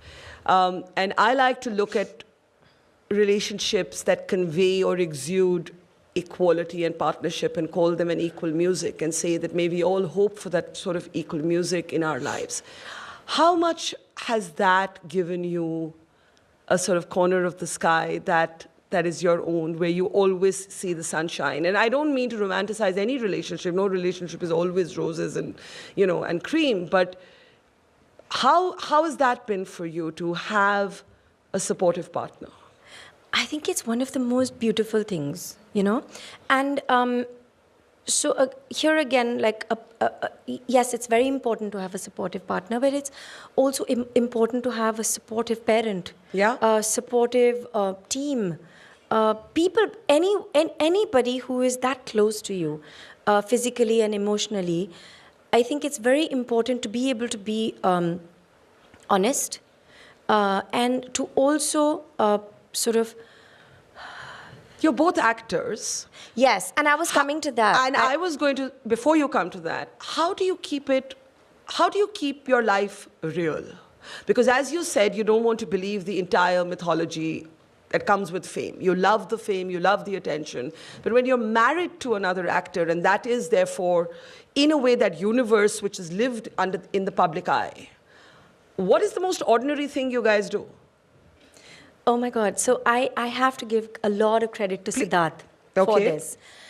Not that I'm discrediting myself, but I'm me. I know where I come from. I know how I've been brought up. So I want to actually admire another person who I didn't know before I fell in love with him. And I think it's incredible that I have to bring gender into it, a man who has been brought up so beautifully in such a balanced and lovely way, who is intrinsically a feminist. And when I use the word feminist, I want to say that there is a humanitarian aspect to it, which I also value very, very deeply. And I think it's very important for it to come from that humanitarian space. And somebody who is... who encourages dialogue, who is intelligent, but also very, very sensitive, very empathetic. And also, I think what for me is really important, because our world can, like, as I was saying, it can be very, we can live in a bubble, right? Yeah, exactly. So what really, really grounds me is the fact that Siddharth and I, first of all, it's very difficult to plan anything with him, because he will make last-minute decisions to go on some holiday or whatever, to go anywhere. And I think what's so incredible about that is the impulsiveness of these decisions that makes it so real and makes the adventure childlike and curious and fun. And I think that's what really keeps it So what all is the real. most ordinary thing you guys did recently? What's the most ordinary thing you've done in London since you got here? I walk a lot. I'm sorry, this sounds really terrible. I sound very privileged when I say this, but it's very difficult to walk in India. It's not easy. And I think Siddharth and I, like, he just grabs me by the hand and we just walk endlessly. We get lost. We've been lost in cities. We don't know where we are. We have absolutely no idea. And at the end of a day, sometimes we just kick off our shoes and we continue to walk. We like literally skip on a road and then we'll jump into a cab and then go to some other place entirely. So, and I feel that feels like a little like adventure to me. And to me, that really grounds us. Yeah. And also the fact that, like, suppose, so Siddharth was shooting in New York. We would just, like, book a ticket to watch a film, land up without, I don't know, there's something very, very, very normal about doing something like that. Go and sit in a cafe, discuss that film. We walked in the snow. Like, it started snowing in New York. It was the first time I saw snow in New York. I have seen snow before. I've even shot in the snow, but in a very little thin sari. But it was the first time that I saw snow in New York, and we were there at Christmas time, and we ran out of our apartment. And we just sat like that under the snow, and we played with, like, we threw snowballs at each other. And I know that's a very childish thing to do. But it's important to keep corners of your life that are, and it's just like not a care in the world. Good and for I like you. doing things like that, and I can do it with somebody like Siddharth who doesn't take himself too seriously. I think that's what it is. That's what it is. It's when you don't take yourself too seriously, but you do respect your work. There's a difference. So let me end by asking you, what for you, if I'm having this conversation with you 5 years from now, where would you want your life to be? Okay, 2 years from now. Oh. 2 years? Yes, 2 2 years. years is more doable? Let's do 2 months. Okay, 2 months. No. 2 years is good. And what would you say to young girls, young women, because all of you who are in the movies... Who want to act or who just generally want just to all of live you, happily? No, all of you who are in the movies, Okay. you have enormous influence on the minds and aspirations of young people. Yeah. What would you want to say to them, and where would you want your life to go in a few years from now? Let's not put a number on it. I don't know which part of it to start with. Okay, so what I would tell girls who are working, not just in the film industry, but whatever it is they're doing, I think it's really important to recognize why it is that you do something and your intention behind doing that. And I think once that is very clear to you, I think you just effortlessly make the right choices. Also, I think there's nothing more incredible and empowering than being your authentic self. Yeah. And I know this word is used All the the time. But when I say your authentic self, I mean that, we are all unique with our quirks, with our, can I go back to a little thing that, so I've always been told, oh, you're so delicate, if I do foo, you'll fall or whatever. And I'm like, I might look like that, but I'll save you in a storm, so just relax. And and I'm like, that's the other thing with women, and I've faced that a lot. You know what the perception of me is and what you are. There are so many layers to being a woman. And why is strength only seen a particular way? Yeah. Why can't I be kind? Why can't I be vulnerable? I think my vulnerability is my greatest strength. Absolutely. So I would like to tell every girl out there that you and who you are is the strongest version of yourself. And be proud of that version of yourself. You don't have to fit into any box that tells you what you should be to be strong or to be empowered or to be kind or to be anything. Absolutely. You are you. And that's the best version of you. What is the other part of your question? Where would you want to be 2 years, 2 months, 5 years from now?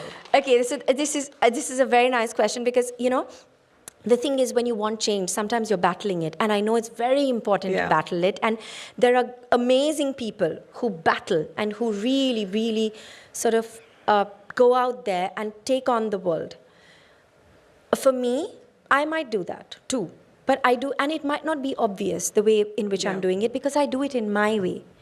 And I might not be screaming from the rooftops, but every single decision that I make empowers me.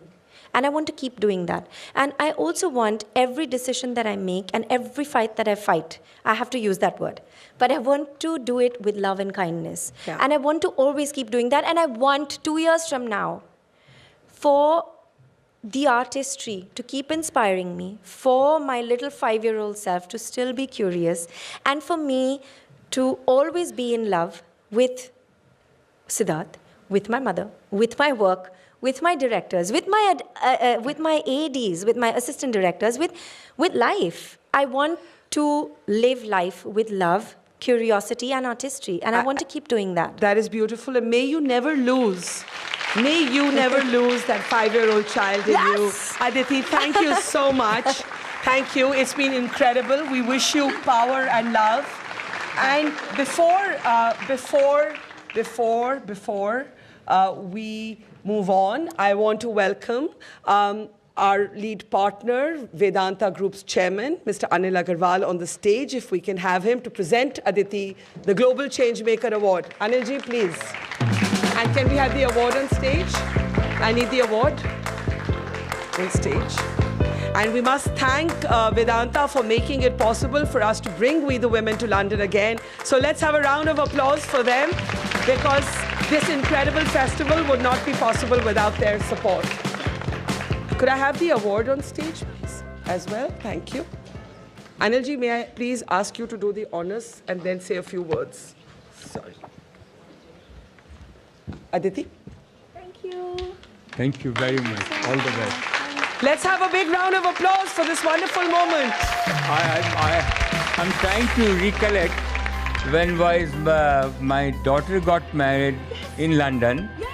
I remember that. The Shah Rukh made a full movie on her childhood, and she was the bride. At that time. Yes, she was the I bride was your at that daughter. time. Amazing, that's amazing quite work Yes. you have done. Full circle. This was really surprise for me. I didn't know that I have to come here. I have come to watch all of you. You look as beautiful as that time, or better. Thank you, thank you. You look amazing. Very, I was very going nice. to tell you that separately, but you said this here. So sweet. Thank you so much. That's quite a yeah. full circle Yes. moment. I didn't know that, I promise, so that was serendipity. No, very, very nice. And I was not supposed to be here. I don't know how she... Bakha is an amazing person. Oh, Anilji, I thank always you. admire her courage. And I try to learn something and pick up something courage from her. All the time. Thank you, I'm Anil. very proud of you. Thank you. Thank you very much. Thank you very so much. All the best. Thank you so much. And thank you, Aditi. Thank Very you, nice. thank you, thank you. Aditi. Thank you so much. I'm Thank happy you. to see you. Thank you, Anilji. And we are going to take a very small break, but we've got a lot coming up. Sharmila Tagore, Geeta Gopinath, Asma Khan and Shifali Shah are on the other side. So grab some water, grab a drink, and be back in 20 minutes, please. Thank you, and look forward to seeing all of you. And let's show Aditi some love before we go. Another round of applause for her. Thank you.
Weren't they incredible?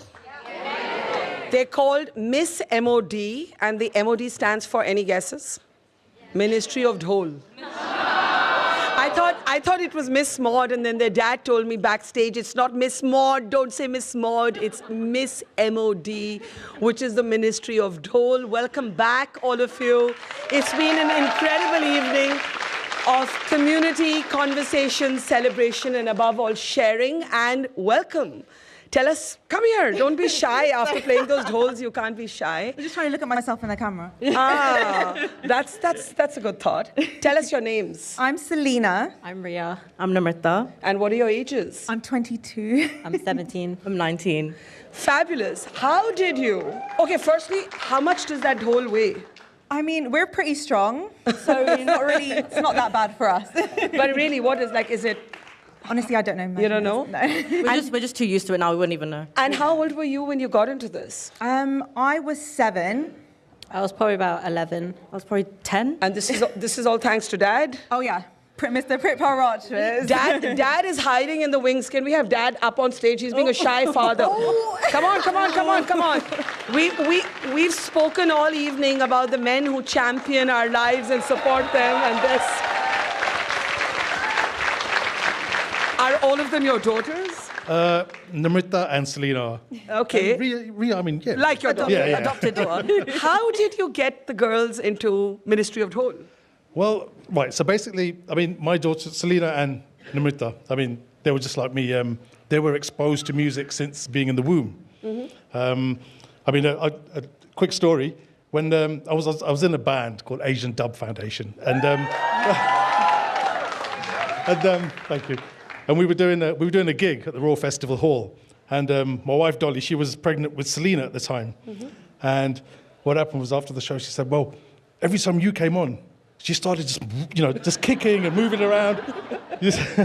so Selena was exposed to that while she was in the womb, and same with Namrita really. Yeah. And then when they kind of got slightly older, they both had an interest in music. And was it tough to convince people that girls can do that dhol? It was indeed, yeah. It was or wasn't? It was. What did people say? I mean, because the dhol is a male-dominated field, basically. A lot of people, oh God, I'm going to sound bad now, but a lot of people don't kind of believe, they don't believe that the girls can actually play the dhol. But We just showed otherwise. They're amazing. The girls have a different grace. Yeah. You know, they've got a different flair. And, I'm hoping that, Miss MOD, the whole sisterhood, I mean, there's 8 of them. Wow. I hope they can inspire other female budding dhol players. So have you got that sort of swipe that, girls aren't supposed to do this, or how do you lift this dhol, or stuff like that? I mean, we do get asked that question a lot, or it's like, oh, we don't really want to hire you because we need male drummers. Oh, actually. people say that? Yeah, but then it's like, we can do what male drummers can do, if not better, like you guys have just seen. And what's the dream for the future? Definitely to take this international. Yeah? Yeah, I mean, we have been to India once already, but we would love to, of course. Do you speak Punjabi? A little bit. Say something a little bit in Punjabi for the people here who follow. Never thought you want to do that. I don't think mine's appropriate to say. You're going to be the... you don't think what you're going to say is appropriate? Yeah, Do you only know the Punjabi cuss words? I think so, yeah. Okay, more seriously, something you'd like to say to young girls everywhere? Honestly, guys, don't let nobody tear you down. You can do whatever you want to do. Just put your mind to it. And if anybody tries to tell you different, just tell them whatever. Tell them to go do one and do what you got to do. And what is your dream for them?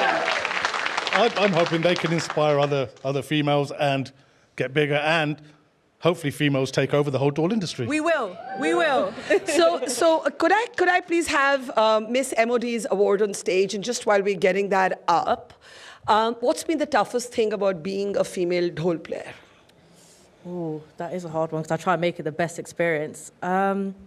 I'd honestly just say being in the gig industry, like a lot of it is, like my sister said, like people don't want to hire you because you are a girl and they have this stigma towards you. But then when they see you, they're like, oh, they're actually really good. So it's like, why have this stereotype if you've never seen it before then? Well, I will say it's called marching to the drums of your own beat. And long may you do that.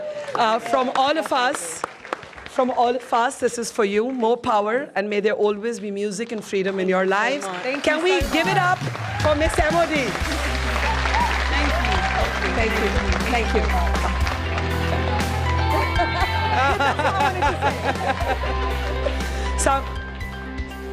Somebody said what they wanted to say but thought was impolite to say for some reason. All right. We don't use the word legend loosely, but I run short of words when it comes to introducing my next guest. Changemaker would be too small a word, legend would be too cliched a word and not capture her essence. For me, she is somebody who, the word I would use is actually rebel. Because I think she broke the rules decades ago when we didn't even talk about women breaking the rules. And so she's been called, graceful, elegant, legendary, but I would call her just the OG of rebellion. Yeah? Do you all know who I'm talking about? Do you want to name her and welcome her out? May we please put our hands together for the extraordinary Sharmila Tagore. I think we can do better than that.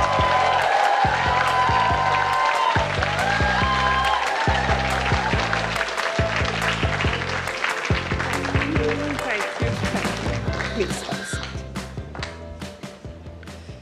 Yep. Please.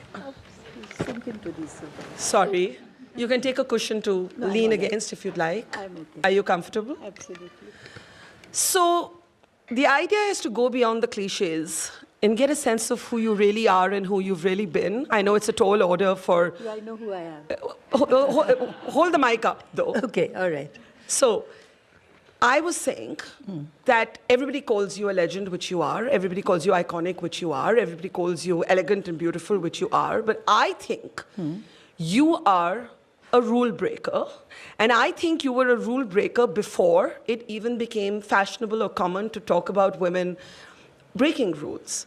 And I want to ask you, before we get into all the details of your extraordinary life journey, which rule have you most enjoyed breaking?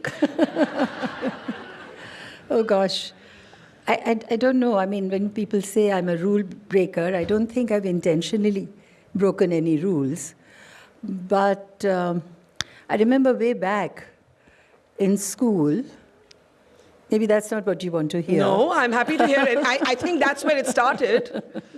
Do tell. So I used to hide under the chair as if I was invisible or something. And then sometimes I didn't do my homework. And once, of course, very stupidly, maths wasn't my strong point. So I copied from the person who was sitting next to me, and her answers were wrong, and my answers were exactly wrong at the same places. So I had to go and stand in the junior school. That wasn't a very pleasant experience. But since then, you kept doing things that women at the time didn't do. Let's start with the very young age at which you decided to start acting. What, 12 or 13? You're in school, and your principal or your teachers don't take too kind a view of this, and they say this is a bad influence. Yes, but I didn't decide it. It was decided for me. But not there was this wonderful director, Satyajit Ray. You must, all of you know about it. And he saw me somewhere, have no idea where, and the phone rang, and he said, I would like her to work in my next film, Apur Sansar, because he was looking for a young 13-year-ish girl.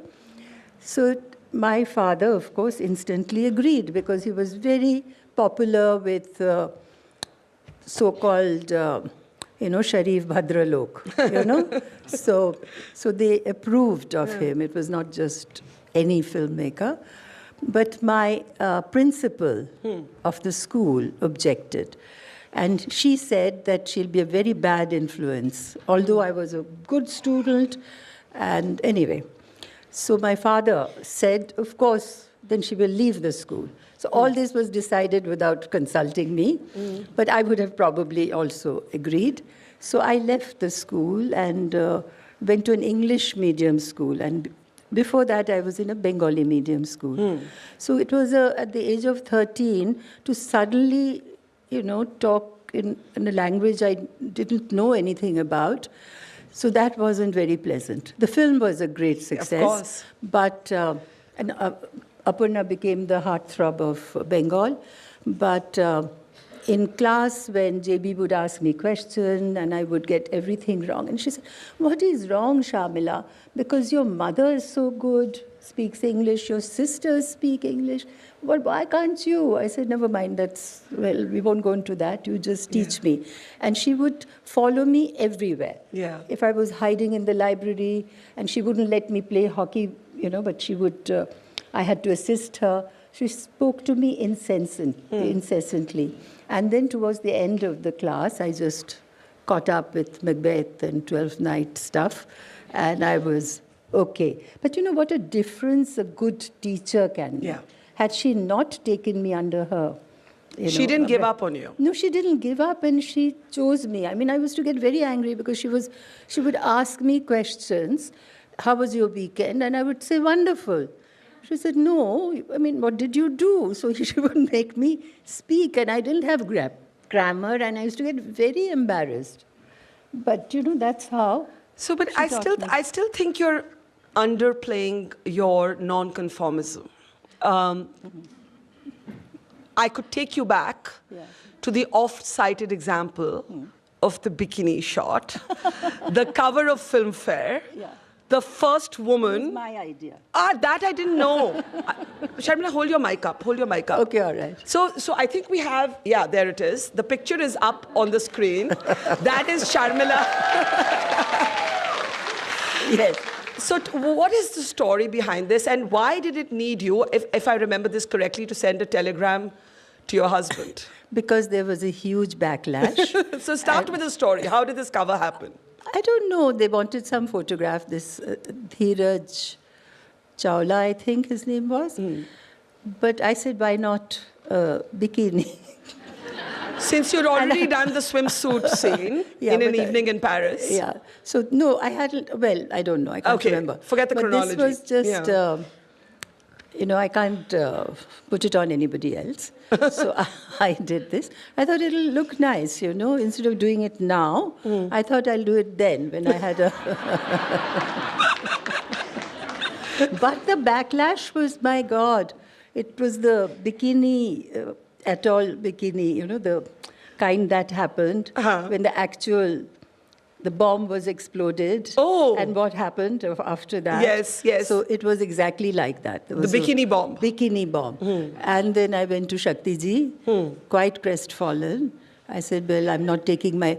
He said, everybody thought it was I planned it, to grab attention and to have an eye of commercial success. But I actually didn't do all that. It was just, but never mind that. So Shakti Ji gave me a long lecture on how actresses should behave if they want to be taken seriously. No, I noted that. I noted that. And then didn't change anything. If you are dealing with your many people who have some kind of idea, and the timing also matters. And I was a very unknown entity. So I guess, you learn by mistakes. I mean, it happened. I'm not But how do you look back regretting at that cover today? Like with a big smile? How do you look back at that image today? Yeah, I'm okay with it. I mean... I think we're all more than okay with it. Yeah. And then you send a telegram to Tiger. Yes, because the... what do you say in this reaction telegram? was awful. Where was he? So he was in London playing cricket. So then life turns full circle. Here we are. Yeah, so he said, you must be looking nice. Ah. So that was very supportive. He's always been very, very supportive, yes. But you lived with him before you got married. Another non-conformist act for that time, certainly, even by certain measures today. And, the marriage, we have some beautiful, stunning pictures of your marriage, but you were living with him before that. How did that go for you? It was more convenient. Yeah, yes. Did you get backlash? He went to CCI to have Shah, because I was not a good housekeeper. So nothing worked at home. He said, I'm going to CCI. So he would go to the Cricket Club of India to have a shower. To have a whatever else he needed, comfort. But yes, but I was terrible housekeeper. My father would also say, if you want to go to Rinku's room, you have to take a clean towel. I was not as bad as that, but that was, father's. But yeah, but I learned. I'm a very good person with house-proud person now. Your son was here earlier, Saif, and he said, look, being the child of an interfaith marriage and also being in an interfaith marriage, diversity comes to us organically. We don't need to plan for it. We don't need to have a conversation about it. That said, when you chose, and I know you and I have spoken about this before, when you chose to marry Tiger Pataudi, at that time, among the many non-conformist things you did was to marry outside of your faith. And there were, I know you've told me this, that there were some threats that came, there was some pressure that came, and you... Bullets shall speak. Bullets shall speak. Yes. Yeah. And you, what a love story it must have been, and is. Yes, I mean, there were a lot, and actually we didn't feel it. The threat, the pressure? No, because I was working and Tiger was playing cricket. And my parents and Tiger's mother felt the pressure because there was lots being said. The media was not giving us more than 15 months or something, not even that. They were forecasting that it would not last. Forecasting it will be disaster. So, yes, and we got a lot of advice. Tiger got his share of advice from Raj Singh ji and others. I got share. Yash also said, Yash Chopra. And he said, these Nawabs are very doubtful people, so you have to be very careful. So yes, I mean, they were all very good friends of mine. They were very worried, It was not coming out of just, a casual remark, but they were very, very worried about me. But it all turned out well. But this threat that came, that bullets will speak, I think it came anonymously on Yes, right? My parents felt that. So they organized our wedding at the Fort Williams, because they thought that it would be the safest place. But then there was some guest list for elsewhere or whatever. They found fault with the guest list. So last minute, they withdrew their... whatever they had given us, they allowed us, so they disallowed us. So then last minute we had to get some ambassador's house and all that. So it was very last minute. But none of it fazed you? No, it was their problem. I mean, they had to organize it. We just got married and left. How would you, I know a lifetime can't be encapsulated in a few words, but if you had to look for a few words, how would you describe your relationship with your husband? Was it tempestuous? Was it calm? Was it... It was all of that. I mean, I was pretty tempestuous those days, but I learned from Tiger a lot. He was a very calm person. And he said, with dogs and with staff and with children, you mustn't raise your voice. And I still remember that advice. So, he didn't really scold me or disowned me or anything. But by being there, he taught me a lot of things. Patience and understanding. And a spoken word is a very vicious weapon. You can't take it back. So you have to be careful what you say to each other. You can be angry, you can disagree, but you can't say very hurtful things that we can't take back because you remember those things. And I think love these kind of unnecessary sort of fights about who wins and who is the leader and who does something more is unnecessary. But young people do. They waste a lot of time. But I think it should stop at one point and there should be real understanding so that one can go forward, Yeah. He didn't watch your films? No, he watched Meena Kumari's and Vaijayanti Mala's. Did that make you jealous? No. I mean... Why didn't he watch your films? Because I loved Meena ji anyway. I mean, once with Minaji, we were shooting outdoors. Mere Hamdam Mere Dost with Dharam. And Minaji was also there. And I went to her room and I was sort of moon-eyed and I was looking at her. So she said, "Aap pan khati hai?" I said, "Haan, ji haan, khati hu." "Aap kya zarda aur tamaku leti hai?" I said, "Ji haan, leti hu."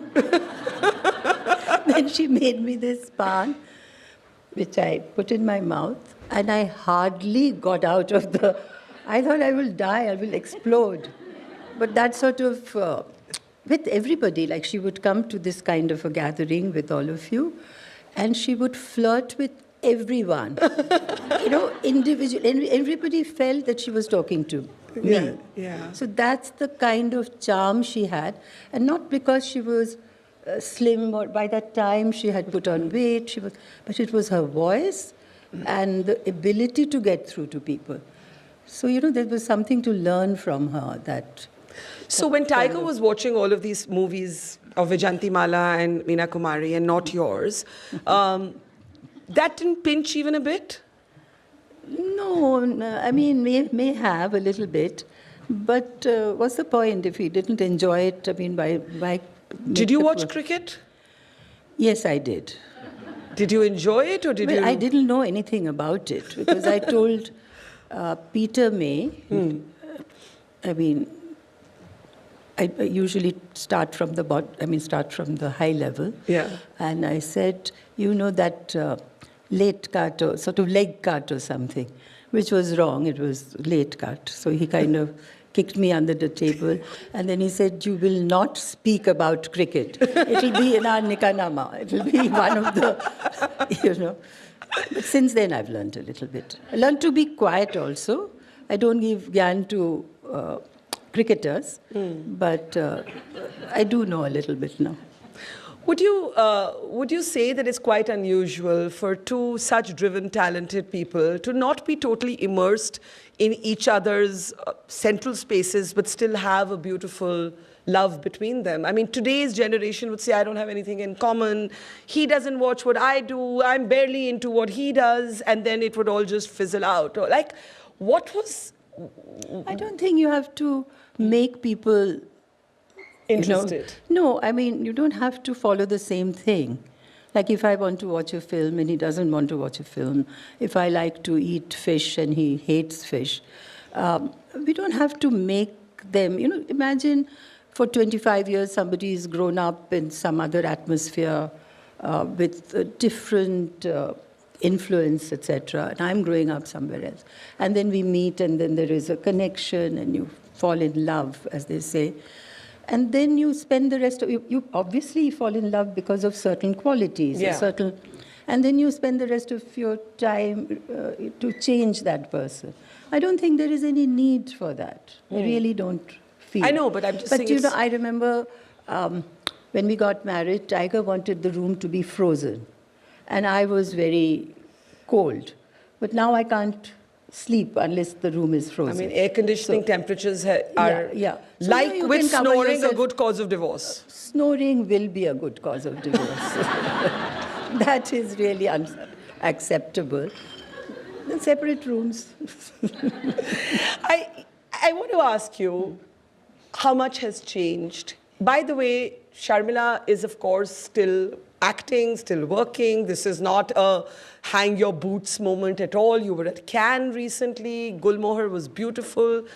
But with all the lived life experience that you have, and you look back at your time, I remember listening to another interview of yours where you said that it was so unequal for women on set that the men never came on time and there was nothing you could do but wait around politely. Absolutely. Just hold your mic Maybe up. not politely, maybe impolitely. Whatever, you curse them.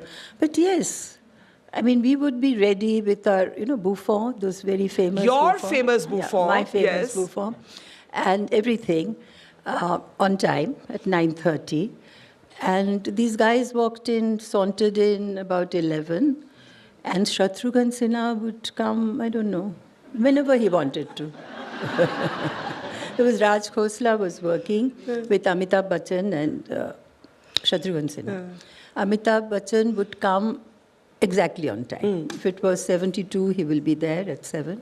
If it was 2 to 10, he'll be, we had these shifts those days. He'll be there at 2. And Shatru would come at whatever time. And his car would be, Amitabh's car would be leaving, and Shatru's car would be going.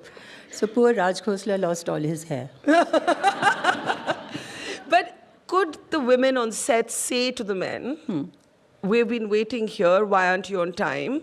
I know you had like this argument with Sanjeev Kumar all the time. Yes. And then almost stopped talking to him. Yes, I didn't speak to him. But you couldn't let me answer the first bit. There was no point talking to them. Poor things were just conditioned to be like that, They needed other things, just except my telling them. So, but Hari Bhai I was very fond of. And, that's my first days of shooting with Mausam, the other character. I don't know how many people you've seen, but, I played the sex worker. And I was very keyed up. 2 o'clock shift, he walks in at about 8 o'clock. Wow. A few minutes past 8. So I kind of screamed at him and said all kinds of things and went on for about an hour. And he just kept doing this and calmly, which film ka ticket leke aana to his secretary and all that. He was not at all bothered. So then Gulzar Saab said that, can we just take at least one shot? Yeah. So I said, we agreed. And there was no problem with him. He gave the shot. And I was doing retakes, one after the other. Yeah. So I realized there's no point being angry with this man. You're just unnecessarily affecting your own Peace of performance. mind, yeah. Then I went and saw Adhi. And he was so good. Yeah. I was not talking to him after that. Yeah. We were doing double shifts in films, but I was not talking to him. Then I went to his room and knocked. I said, Hari Bhai, you're an awful person. Hari Bhai is Sanjeev Kumar. Sanjeev Everybody should Kumar. know that, yes. And I said, you are... you said you're an awful person. Yeah, you're a very despicable person, but you're a damn good actor. So let's just shake hands and make a good film. So, nobody could change him. Yeah. So I might as well accept him, right? Yeah. In the telling of these stories, they're hilarious. But I'm sure at the time, there was something rather infuriating about all of it. Also insulting that men could get away with what women could not. If you look at the industry today, how is it different significantly? Even the way you're working.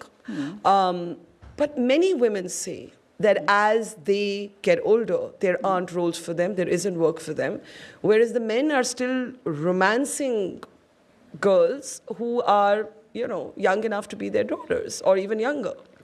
That's everywhere, really, in India. Yeah. In South India, elsewhere, that's the norm. But it's getting, in Hindi cinema, it's not so bad. Earlier, now,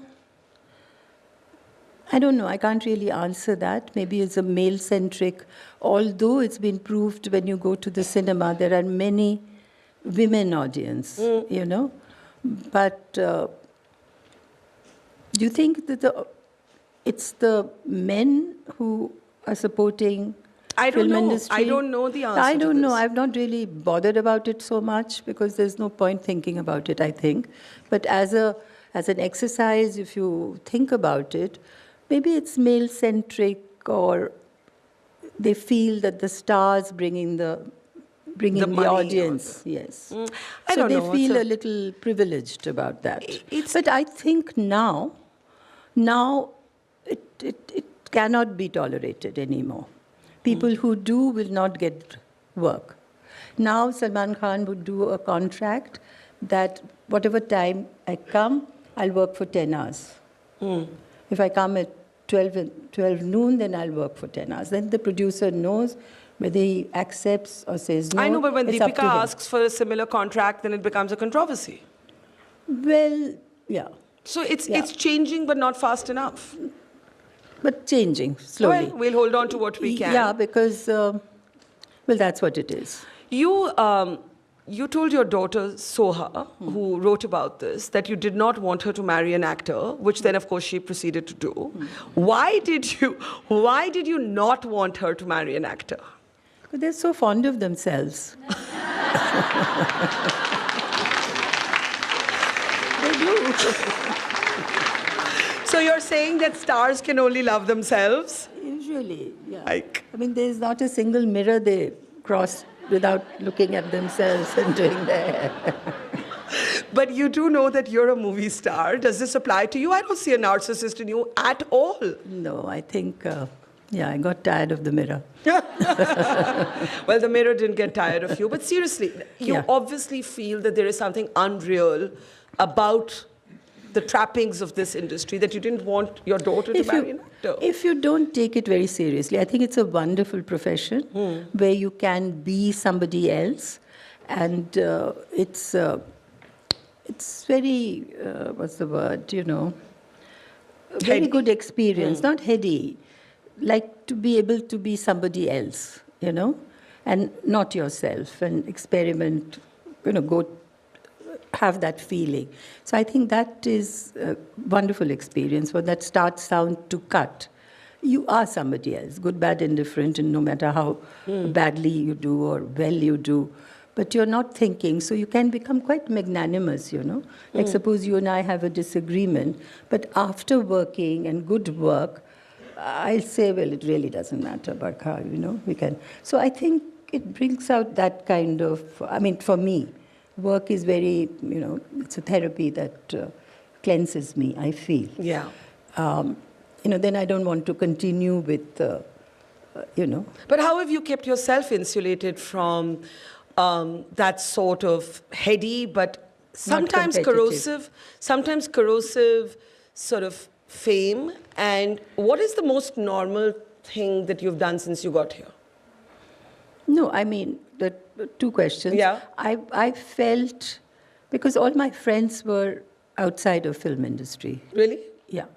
So I didn't, Tiger went to Bombay Gym and he played snooker and, there was people at the bar. So I would go there and we would chat about other things, So I was not a film star at home. And so all my friends, even now, are more or less outside of film industry. But now the film industry started changing a little bit. So I think that's... But your entire family, not with the exception of Sabah, who's here, who's not in the movies. Sabah, can we have you up on stage for just 2 minutes? Let's please welcome her. Yeah, oh, sorry, there was a step there, but please. And could I have an extra mic on stage? Can I put this behind you? Could I have an extra mic? Yeah. Could you give her one, please? Thank you. Thank you. I was going to ask you before I come to Sabah. Your entire family is in the movies. And it is indeed a rather modern, rambunctious, lively family. And with, I think, Sabah's exception, they're all in the movies. So clearly your whole sort of apprehension about narcissism came to naught. How do you look at that? And how do you sort of, you're the matriarch of this amazing, vibrant It's family. a wonderful profession, Yeah. It is ability to express yourself, like I said. You become somebody else, you become more magnanimous, and reaching out to so many people. So it's wonderful, to be able to play Mausam, Amar Prem, and it sort of lives on in people's, because it's a three-dimensional or four-dimensional. Art is like you just paint, otherwise you play music, but here there is music, there is art. And yet you didn't want Soha to marry an actor. I just, like I said, they're narcissism involved with themselves, and then you are working, they are working, but it's tough. It's adjustment, I guess. So we want to hear from you. One, how you were the only one who didn't join the movies, and then tell us something about your mother that nobody knows. Second might be a little tough. Hold the mic up. Yeah. I think that I'm very proud of all of them. It takes there's a lot of talent and aptitude and so much energy that sometimes when I see them, I'm like, I don't think I could have done it, honestly, Bharka. And I'm very camera shy, to be very honest. I know, I'm sorry, I I'm just like- sprung this on you. My apologies. But no, I'm very proud to be sitting next to Amma and with you today, so thank you. Thank you. But I look at them and I'm really proud of, all of them. And Amma is incredible. Bhai's done such good work. And Soha's also got, a lot of good work behind. And Kunal, Karina. And I see how they enjoy it. It's not just work for them. It is, like Amma said, it's therapeutic for them. For me, art would be the same. Yeah. Or spirituality, Yeah. So I think each to their own. And it wasn't a calling for me. But I'm a film buff. So I was the one, if Amma will tell you, that since childhood would watch all the films and sit in front of this And what TV is her while my favorite- siblings were studying abroad. Really? That's so they ironic. would tease me. You also went abroad and I went abroad later, but in the sense they tease me by saying that, she likes the Hindi film and she likes her dal chawal and, things like that. But look at the irony. Which is your favorite Sharmila Tagore film? Chupke Chupke, till date. And I love that film. It's one of my favorites. Yeah, it's And really... you can laugh. Yeah, sorry, you wanted to say No, I something? was just saying that, even if you're anxious and whatever, but the moment you see Chupke Chupke, everything is forgotten. So now we want to hear something about her that she wouldn't tell us herself. I think she's mashallah like... You have to live with me. Absolutely. No, but I think now Amma has been so candid about her life that she doesn't really hold anything back. So there's To no have a secret mother who's so from, non-conformist, how right. has that shaped the kids? How has that shaped Saif, Soha and you? No, we've been very blessed by having both our parents being so supportive with anything we did, encouraging us and giving us a lot of freedom. And at the same time, there were rules. So it wasn't freedom Who were you without... most scared of? Amma for sure. 100%. But it was very... she was always there for us as well. Yeah. Scared, but, egging us on or helping us. Sorry if I said that. So tell us something about a secret of Sharmila. Secret, I don't think I have any that I can think of right now. But what I would say is that she's just been very encouraging. And what I love about her is that she encompassed both, like when she got married to Abba, just, how should I say it? But, the religion or anything was taught by Amma. Something that I think she gave us the grounding. She taught us the way forward. We never had to choose who we wanted to be, whether it was, follow any religion or anything. She just gave us the freedom to learn on our own. So there was a lot of... she was just a very good, friend and mother combined in a way that not becoming too friendly, as she would have said in an interview earlier, like, mother doesn't want to be a friend. But yet she was. We could approach her with anything we needed to or talk to her about anything. We didn't hide anything from her. So there's nothing that, we couldn't go to her with.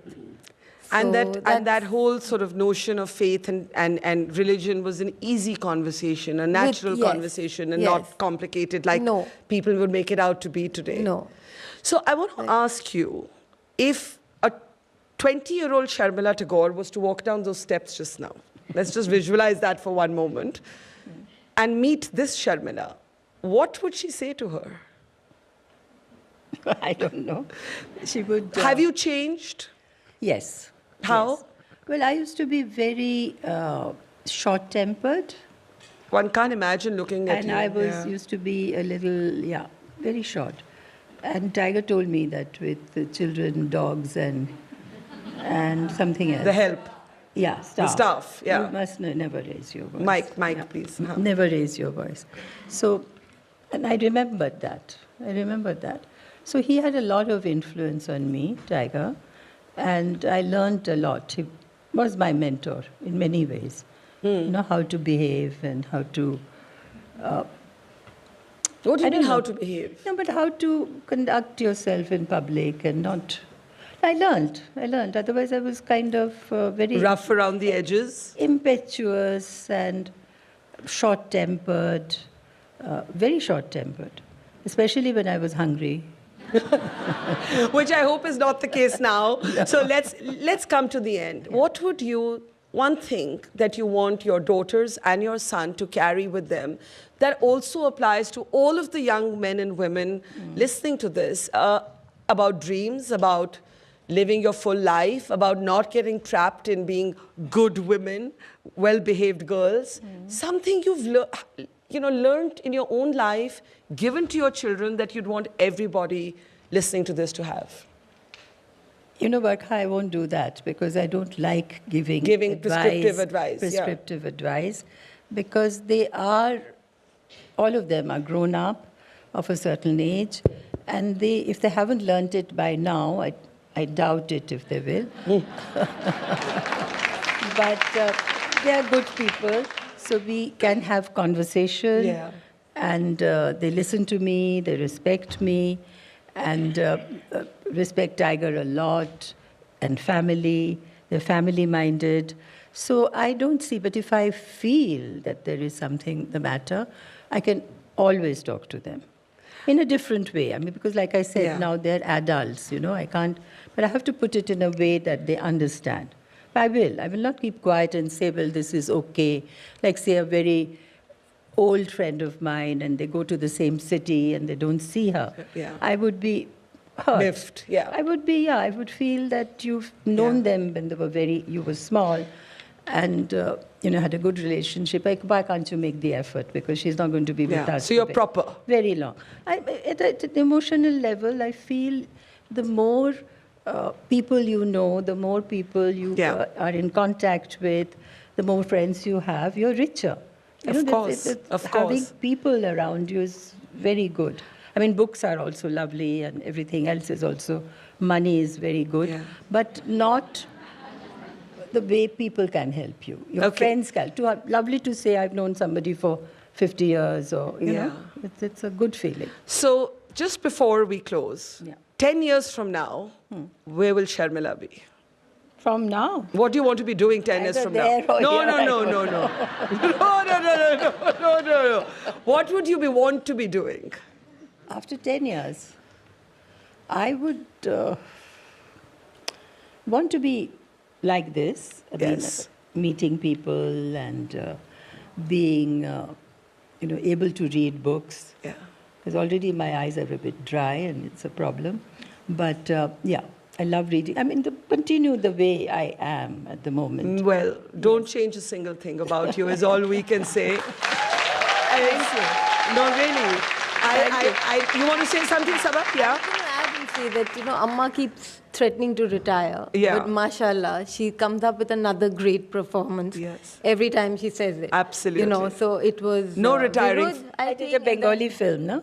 More than a Bengali film. Absolutely. I loved Puraton, by the way, because I felt it was very easy to work. No, so I would love, I don't see Amma not doing what she loves to do most, which is being, part of the film industry and with all of us. Notwithstanding her skepticism about marrying actors. Sharmila, I mean it. Do not change a single thing about you. But as we close, I want to welcome on the stage now, Sharmila, if I may ask you to just stand for just a moment, are a very extraordinary woman, and they actually do have something in common, which you're going to discover in just a moment. I want to welcome on stage one of the world's leading economists to present Sharmila Tagore with the Global Changemaker Award. Please put your hands together for the extraordinary Geeta Gopinath.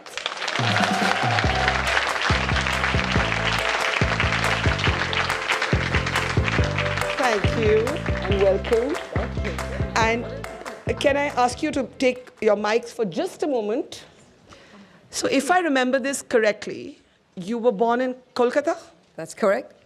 And so I just thought we were talking so much about Satyajit Ray, and I know you weren't born in Kolkata, but there is that link. Of course, I'm, Geeta, before I ask you... entire family was in Kolkata, and even now have so many friends in Kolkata. And it is my... Geeta, may I ask you to just come here, please? Yes. And may I ask you if there's something you'd like to ask her or say to her? By the way, you had brilliant questions, so you asked them all. Even the funny ones. Yeah. I guess, do you have any regrets in life? I don't think so. By now, I have, even if I had, I've sorted it out. Good for you. Mary, please. Like you want to say sorry to somebody, like you feel you've hurt somebody and you've moved away, and you pick up the phone and sort that out, Yeah. So I've done those things. You think that's helpful? You think it's therapeutic to just call up people you... I think it helps me. Okay. So that I just feel that, I've ticked all the boxes. May I ask you to present Sharmila Tagore? This is too small a phrase to capture Sharmila's life, but it is our honor to present you with the Global Changemaker Award. Let's have a big, big round of applause for the amazing Sharmila Tagore. Absolutely. You are very, very kind to say that. Yes. And it's like, I'm sure you have a lot of followers, and people should indeed follow and learn from you. Oh, thank you. Thank you. These are the moments that make our festival what they are. Thank you so much. Thank you. Thank you. Thank you. अच्छा एक minute ma'am अभी थोड़ा सा उनको उतरने दे फिर बोलिएगा नहीं तो वो यहीं पे मैम का yes come Geeta Okay. All right. Could we please put our hands together for the amazing Professor Geeta Gopinath?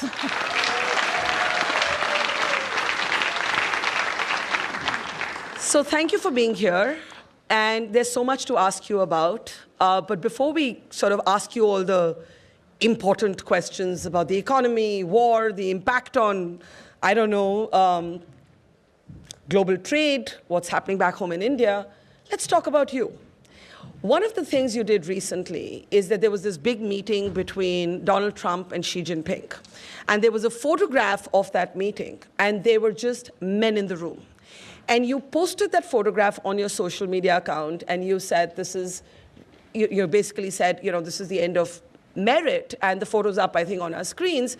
And you called out the absence of any women in that room. And that was such a powerful statement that you made. How often have you been in rooms like that where it's tough to be heard? I know not in your position at the IMF, but maybe even then. And where the room is still an all-male sort of club. Firstly, thank you so much, Barkha, for having me on this stage. I have to say, looking at the list of people you've had, the other people you're honoring, I'm not sure I should be here. Not at all. You're amazing. Thank you for putting me among them.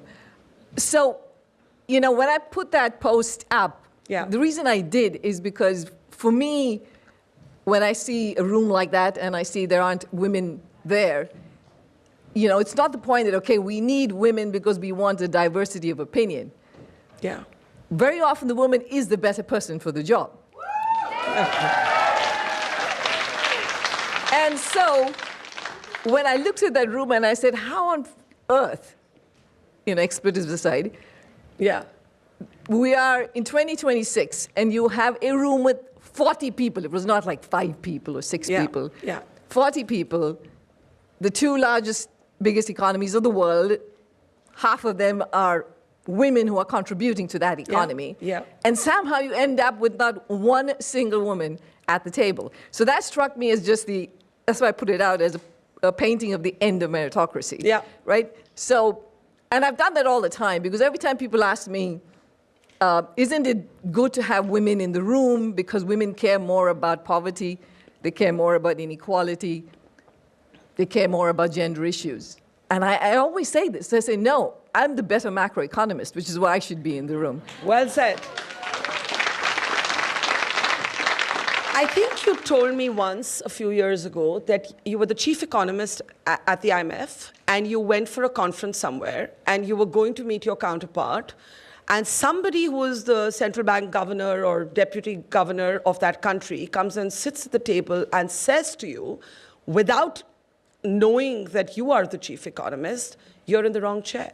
Do you remember that story? Yes, I do. I remember that story very well. It's so I was chief economist, you're right, and we shall not name the country. Yes, okay. I mean, you may as well. Now you can name. Now you're not at the IMF. No. Okay. And so I was there, and I, the way protocol works is that you sit whoever's the head of delegation sits opposite the other, whoever's the head of the organization. And so the head of the central bank had not shown up yet, and I was the head of the delegation from the IMF, so I sat opposite that empty chair. And there was actually a woman who was to that chair's right. And she looked at me and she said, I think you're in the wrong chair. So it was a woman who said that? A woman who said that to me. She said, I think you're in the wrong chair. Because there was a colleague of mine, a guy, who was to my left, and she looked at him, she said, I think he should be where you are. Wow. So obviously, I took great delight in my poor colleague squirming because he was just he didn't know what to do. And so I just looked at him, and he just said, no, she's where she should be. And so I looked at the other woman, and I said, well, I'm the chief economist of the IMF. I hope that's okay with you. and then the best part is that at that moment, the central bank governor shows up and takes a seat and sits down and looks at me and says, I'm so great to meet you because we have a phenomenal female empowerment going on at the central bank. But we can guffaw and chuckle about it now, but it's actually not funny, right? When it happens, it's not funny. How much of a battle has it been for you to be just given the same space without it either being patronizing or condescending? Like you said, it's not about anything else. It's about being the better macroeconomist. But that, oftentimes we have to work twice as hard to get to the same place and then are judged 4 times as harshly once we're there. How has it been for you? Now, by the way, that's absolutely true. And since I come from a research background, every time I experience something, I want to go and look at the literature and say, is this something anecdotal? Is it just me? Yeah. Or is there actually something you find more widely? And what you said is right, which is that there is very good scientific evidence that when women make a mistake, you don't get second chances. It's much harder. And they did this for female doctors. Mm-hmm. So if you look at female doctors versus male doctors, if something goes wrong in the female doctor's advice or something like that, she loses patients. Mm-hmm. While male doctors don't lose. That doesn't happen. They get many more chances. So despite everything that's changed, my advice to all the women is that please, you are going to prepare extra hard because you are not going to get too many chances to mess up. I mean, you have very few options to mess up. So, work extremely hard in being prepared. So, and that's what I do. I'm always I want to be the person who has read every piece of material better than the other person has had, and I show up. The second thing is, I guess, Sharmila ji mentioned that she's short-tempered. I also do not suffer fools. Yes. Right? Join the gang. I do. Yeah, it is. Again, I'm not going to name, but this was an important, very, very, very high-level meeting where somebody who was, in terms of their rank in their organization was senior to me, kept interrupting every time I spoke. And at some point, I just threw my arms up and I said, why don't you just tell me to shut up? Because you're pretending, you're interrupting me every time. Yeah. You're basically asking me to shut up. So just be clear. That's what you want me to do. And after that, every time the guy started the meeting, he would always come to me and say, maybe Geeta has something to say first. Well done. But also when we don't suffer fools and we call out incompetence, it is classified as you're too emotional, you're too hysterical, you're too impatient. It's a leadership deficiency for women to not suffer incompetence. Do you find that? It is true, yes. I think, but you know what, Barkha, what's definitely helped, and what's true for us now, is that there are more women. Yes. Who are in senior positions, and that makes a big difference because at this moment where I literally said, do you want me to shut up? The 2 senior women over there who both jumped in and said, yes, you've been interrupting her way too much. Oh, they did say that? They did. They did. And I don't think we should discount the importance of having women in senior leadership positions precisely because it is their job to kind of recognize when something is flawed. I want to talk a little bit about growing up in India. I know you contest your father's report card memory of you, where he said you got 47% in Very grade precise. 7. Very precise. Yeah, yes. 47% in grade 7. And, said, aur padho, study harder. You don't remember this the same way. But did you have, were your parents strict? Were they the quintessential Indian parents who were, wanted everything for you, but pushed you to work hard, study hard, do well in exams, do everything, pack everything into a 24-hour day? How was it? Oh, yes. I mean, I grew up with some very good Indian parenting reverse psychology happening, right? Like? Which is my parents would always tell me, it's because we think you have the intelligence that we think you really should aspire for more, right? Like it's basically saying that, if somehow we thought you were not smart enough, we wouldn't push you this hard. But it's kind of like, you're smart enough, so please push yourself. So I was like, okay, they think I'm smart, that's good, but clearly, I'm not pushing hard enough. So there was all of that, was plenty of that reverse psychology going on. My father was, but I hope he's not watching this. But my I hope he is. I hope he is, I guess. No, my father, when he came to his own, his relationship with my mother in terms of their relationship, it was very clear. He was the man of the house and so on. But obviously, when it came to his daughters, it was a whole other thing. Yes. Right? And so it was very important to him that his daughters are independent and the sky's the limit. You should go. You should aim for everything. You should push yourself. And I mean, I honestly think that he would have been disappointed if all I did was got married and had children and sat at home. I mean, he's kind of extreme in that sense, right? So he had huge amounts of ambition. So he was a conventional husband, but not a conventional father? Yes. How do you explain that? I think that's kind of common too, huh? Yeah, it is actually. It is. But tell me, when you became like this sort of big person at the IMF, rubbing shoulders with some of the most powerful leaders in the world, how did your parents react? I mean, you grew up middle class in India, you went to you were a brilliant student, went to Lady Shri Ram College, Delhi School of Economics, and then all the rest of it. But were they impressed? Did they change how they were with you, or were they still the same parents taking you off over small things? So initially, obviously, they were impressed with a few things. Then afterwards, they got bored, I guess. There was too much of it coming out. And, if I called my mother, she would say, your hair looked like kind of a mess in that picture. So she wasn't really paying that much attention. I think it all normalizes at home. It gets normalized after some point in time, which is a good thing, huh? Yeah, of course it's a good thing, because you want spaces where you're just treated like yourself and not necessarily your public persona. But speaking of world leaders, is there somebody who's left, like you've met pretty much everybody in the world, is there somebody who's left a deep and lasting impression on you particularly? I mean, I know you wouldn't have been able to answer this if you were still at the IMF, but I'm assuming you can now speak a little more freely. Yeah. So, if I think of people who I would say, without a doubt, I like a lot, I mean, that would be Mahatma Gandhi, yeah? Yeah, but you didn't meet him. I didn't meet him. I did not meet Mahatma Gandhi among all the presidents and heads of state and the people that I met. But what I did meet was very interesting leaders, and I would say in the interesting word, for example, President Milei of Argentina was quite unique because he was the only president who I spent 2 hours with,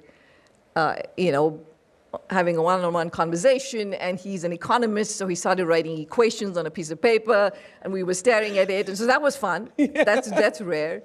But he's somebody who, had a hell of a lot of belief in what he was doing. And, sometimes you need that. Yeah. And you do need that. You need a vision, you need a strategy. Everything doesn't go well all the time, but he was so sure in his head about what is it that he needed to accomplish. And how did you react to that? No, it was great. I mean, I enjoyed having that conversation. The powwow? Yes. No, that was great. We don't agree on everything in terms of how economies work, but he was thoughtful. You've called yourself a workaholic, and I want to ask you how you react to this entire debate around women having it all. We've spoken about this before. It's Indra Nooyi's great phrase, And I actually found the story she tells a really sad story. And for those of you who don't know, Indra Nooyi tells the story of how she came back and she got this news that she was going to lead PepsiCo. And she came and she told her mother, and her mother said, "That's okay, but you forgot to bring the milk home today." And she told the story as if to say, not what we were saying, that you're normal at home, but that like she still had to do that female prescribed role at home. And then she said, you know, women can't have it all. And my point is, I don't know, A, what having it all means, B, nobody can have it all. But there is this pressure on women to be everything to everybody, to be the mother, to be the homemaker, to be the parent, to be the person who attends the PTA meetings, to be the person who makes sure that the laundry is done, the linen is clean, and to also be the brilliant macroeconomist, and to also, you know, make history at the IMF. Why should anybody do it all to start with, man or woman? And how do you look at this debate about women having it all?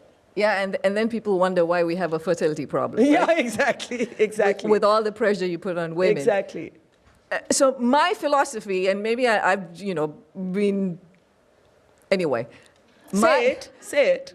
My philosophy is that I think you define for yourself what it is to have it all. Yeah. Nobody defines that for you. Yeah. Right? So you're right, I am a workaholic. When it comes to my work front, everything has to be A+++. Mm-hmm. I'm not sure I can say the same thing about me at the home front, right? And I'm okay if I'm getting a B+, that's fine. I'm just so lucky that I'm married to this wonderful husband of mine, Iqbal, who actually gets an A++ for his He's work here. at home. He's here. He's here. Yes. May we please have him on stage? He's going to kill me. Iqbal, where are you hiding? Please, please, please. Once Iqbal is up, I want to tell you a little story about Iqbal. I was going to do this later, but we segued nicely into it. Thank you. Well, thank you. Thank you. Please. Hey. Here's a mic for you. Okay. So I don't know how many of you will come to the A+ and the B+ and whether Geeta is being tough on herself, but I don't know how many of you know that Iqbal was a UPSC topper, was in the IAS, and gave it all up for the love of Geeta, and went to the United States of America. That is not too much. It is true. Or if it's not true, Iqbal is going to tell me otherwise. Tell us your story. You were in the IAS, and now, of course, you're at MIT. It's not that you gave up work. It's not that you gave up your passions. But you did make a shift because Geeta had made a choice in her career. And the reason it's important to tell this story is very often, I met somebody the other day who's in her 70s, and she said, I moved with my husband all around the world, and I was so talented, and I was so brilliant, and I also went to an IIM, but I just, got married to someone it was understood that his was the career, and I was going to follow him around. And that's what most women still do. They move with their husbands. And so I just think, we'll get to the A+ and the B+, but I just think it's important to also celebrate men like you who made a shift. Absolutely. Can we please have a round of applause for Iqbal? I know I'm embarrassing you. I'm sorry. No, that's totally fine. I think the first thing I want to say is to be in the company of two brilliant women like you. I feel a bit of the imposter syndrome here. Thank you. I generally don't, but today I do.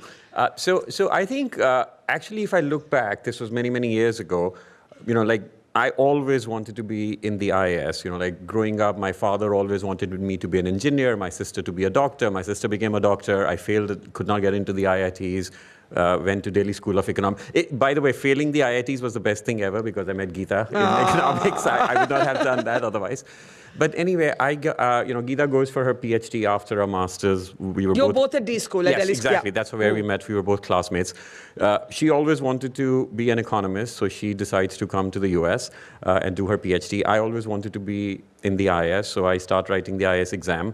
And so it was tough, but 6 years later, for 6 years we worked. No, hang on. You're skipping your own journey. You topped the exam. You joined the Tamil Nadu cadre. That's right. Sorry. Yes. You're skipping your own story. I thought that was the boring part. I was getting to the interesting part. Okay. But anyway, so I joined the IS.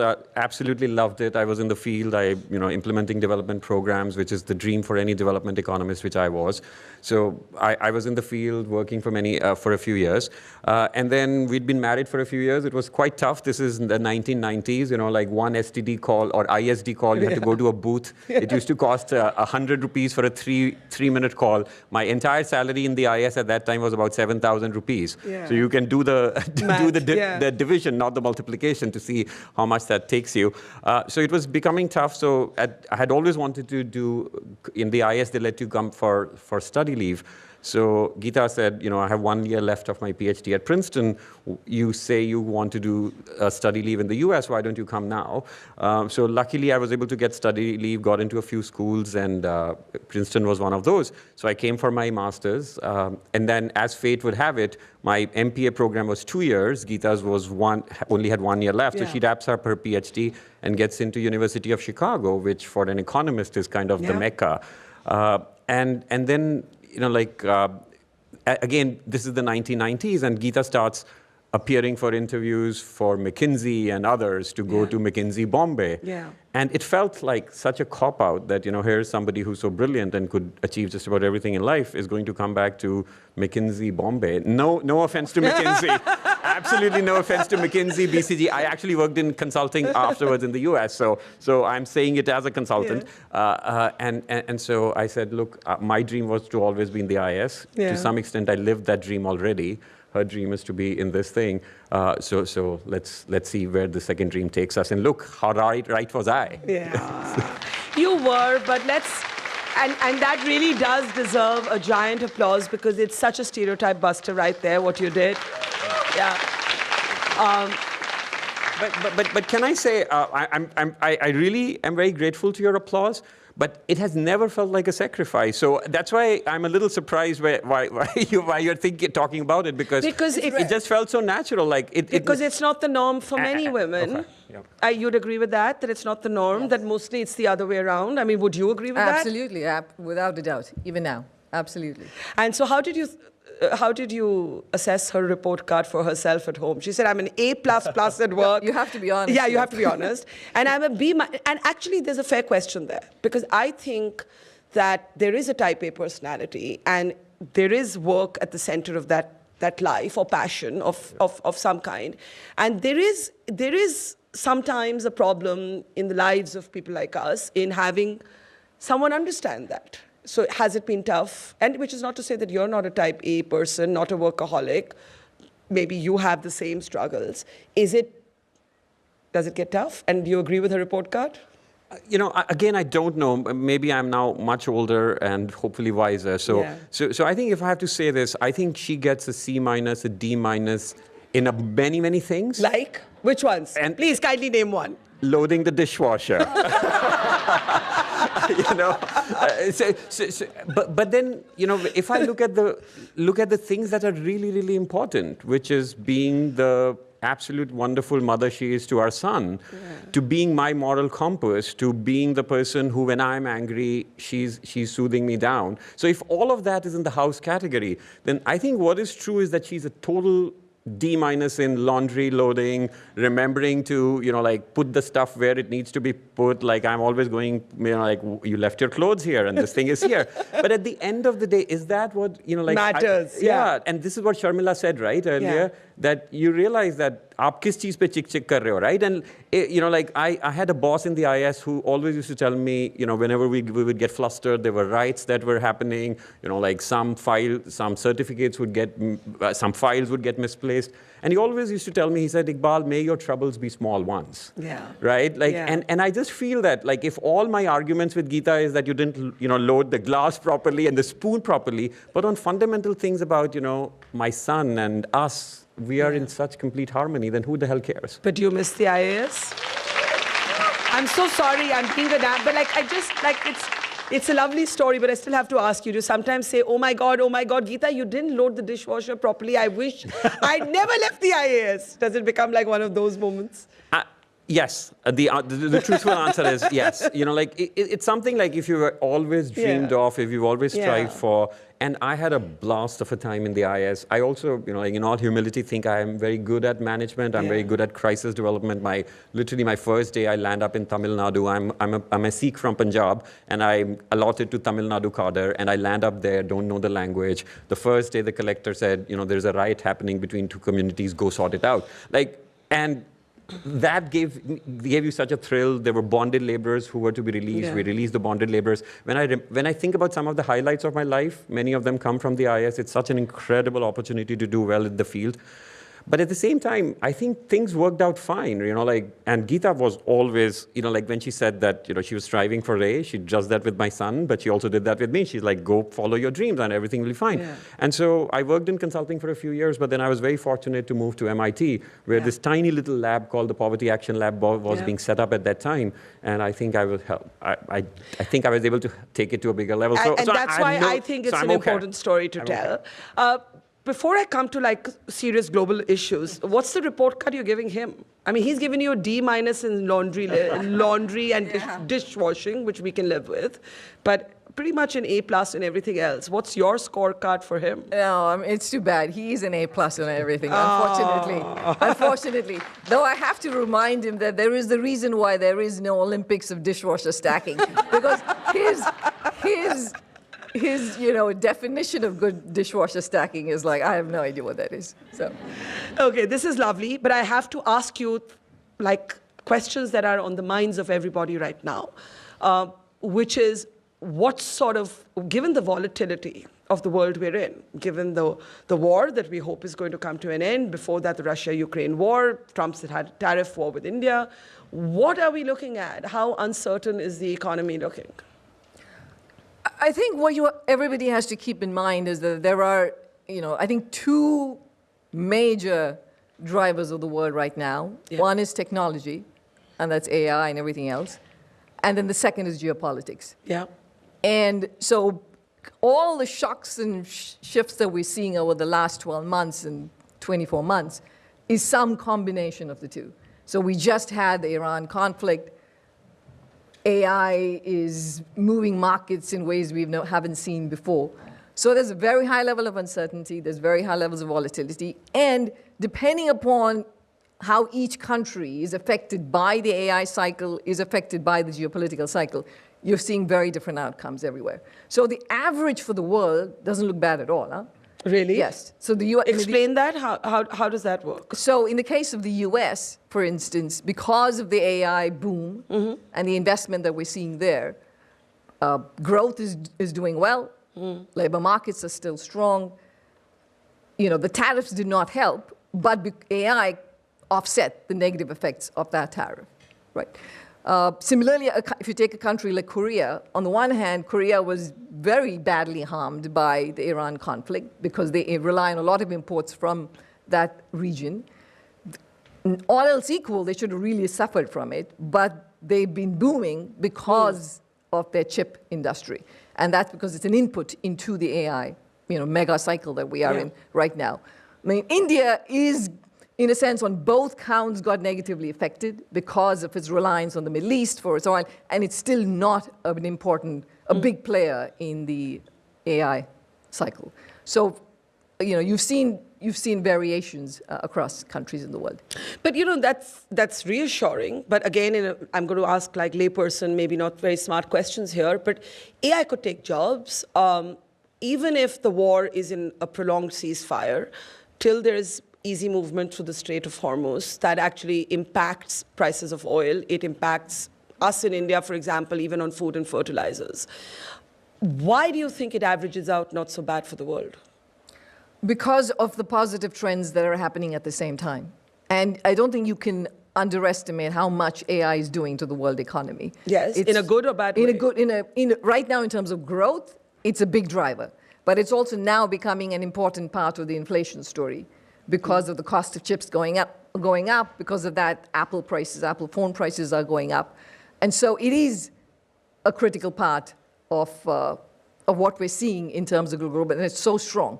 Which also then means that if for some reason, and there's lots of reasons to think that you could think of an AI bust, if that were to happen, that would pull down a lot more the global growth. So in the end, what would be the one thing that you'd be looking at very closely in the next, 3 months? Given the fact that, every time we think the Iran war is going to come to an end, something happens. Even today, Trump has just posted, that there's been something that's happened again. So my question is, what would concern you what would make this a critical time? Because right now you're not sounding so pessimistic. Yeah, no, I think what's true is we live in tremendous uncertainty. You have no idea how the war is going to, if it's going to restart, what might happen. Yeah. It's far from certain. The part of there's something about an AI, of course, I think there's still a huge question mark in terms of how can all these companies who are making the immense amount of dollar investment that they're doing recover those levels of investment. It's not clear even now, right? I mean, the projections are very, very large for what's going to happen to profits in these companies. So we could have a correction in the markets, stock markets from that. I think the one kind of shock that we have not seen in recent history, we've seen a whole bunch of shocks of different kinds. The one we haven't seen is, what if US government debt is not safe anymore, right? Without a doubt, it's always been the safe asset of the world. It's always been the asset that, when things are going bad, its price goes up. That's how it's always behaved. But we are in an environment where debt to GDP in the US, federal debt to GDP is 100%. It's very high. Debt everywhere in the world is very high. And so what might happen in debt markets, I think, is a big question mark. And that's what I frankly think that I worry about among the many shocks. Well, we shall watch this space. Thank you, Geeta. Thank you, Iqbal. I'm just going to request both of you to just get up as we want to present Geeta with our honor of the Global Changemaker Award. Mr. Agarwal, if you have a question, meanwhile, just before we get Geeta off stage, I can get you this mic. Please.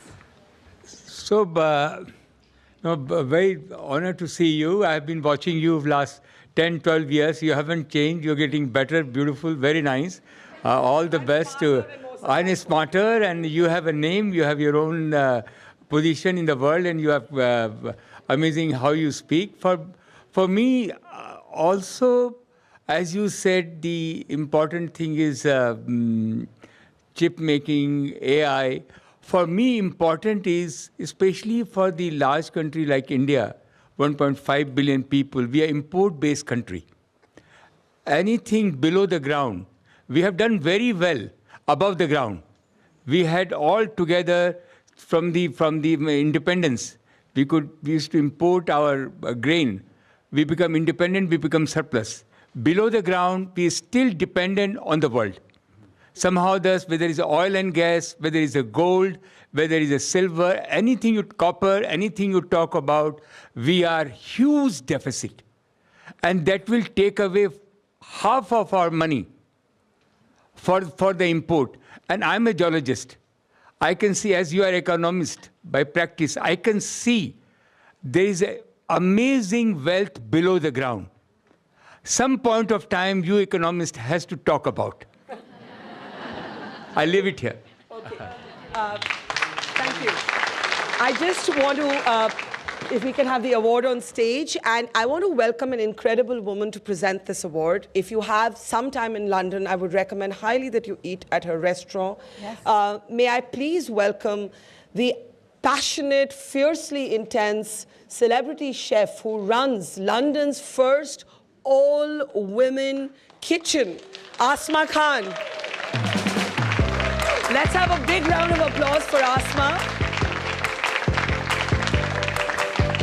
And Asma, could I get you in the middle to do the honors with Geeta? And Iqbal, you don't have to hang around tentatively in the wings. You can be part of this moment as well.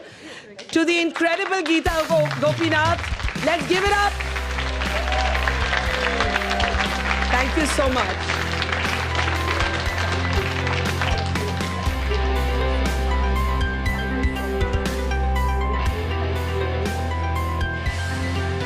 All right, if you'd all just like to settle down, you're going to hear the absolutely fabulous Asma, and after that, Shefali Shah coming up. At this point, apart from, of course, Asma, please sit. Yes. Apart from thanking, of course, Vedanta and Mr. Agarwal, I would also like to thank the State Bank of India, Shakuntala Sanyal, for supporting us, and Manish Tiwari, founder director of Here and Now 365. So thank you to all of you, and requesting the audience to quickly take their seats as we get started with this fantastic, I know it's going to be a fantastic conversation. Guys, can I request you to quickly just take your seats and we can start. Asma, it is so good to see you. I know at most times you're traveling the world. We tried to have you here last year and we missed you. I want to start with how you're feeling today about the world, because you have suffered and fought a lot to get to this point. You have got to a point where, by the way, King Charles and Camilla have been at the Darjeeling Express, and that is what Asma's power today is about, and her influence. But I don't know how many of you know that she actually trained to be a lawyer and then came into her own, and I want you to start at the very beginning. I feel India, and I think this is absolutely true for South Asia, food is a very, very powerful force that we have, but we dismiss it and use it because we become consumers. We take the food, and keeping religion out of it, when we see a plate of food in front of us, we don't say grace or we're grateful for the fact that we're eating, because enough people are not eating in the world. We take a picture. If it's a nice picture, we'll post it on Instagram, show it off to all our friends. But for me, food is deeply sacred. I'm Indian, and for us, birth, death, marriages, everything has to do with food. We do niyaz after milad. There is prasad in all the temples.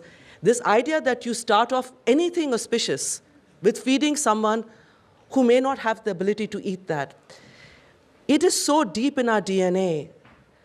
But sadly, what is happening now is that, like a lot of other things, a country like India has quickly assimilated the Western pattern of consumption. And I remember this. I grew up in Calcutta.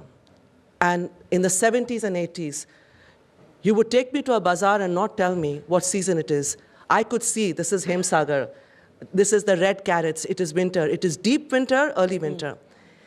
We lost that. And the first time I came to this country, 35 years ago, I've lived in England, obviously longer than I have lived in India. We had season, where you got asparagus and you got strawberries. I was horrified. I will not name which place.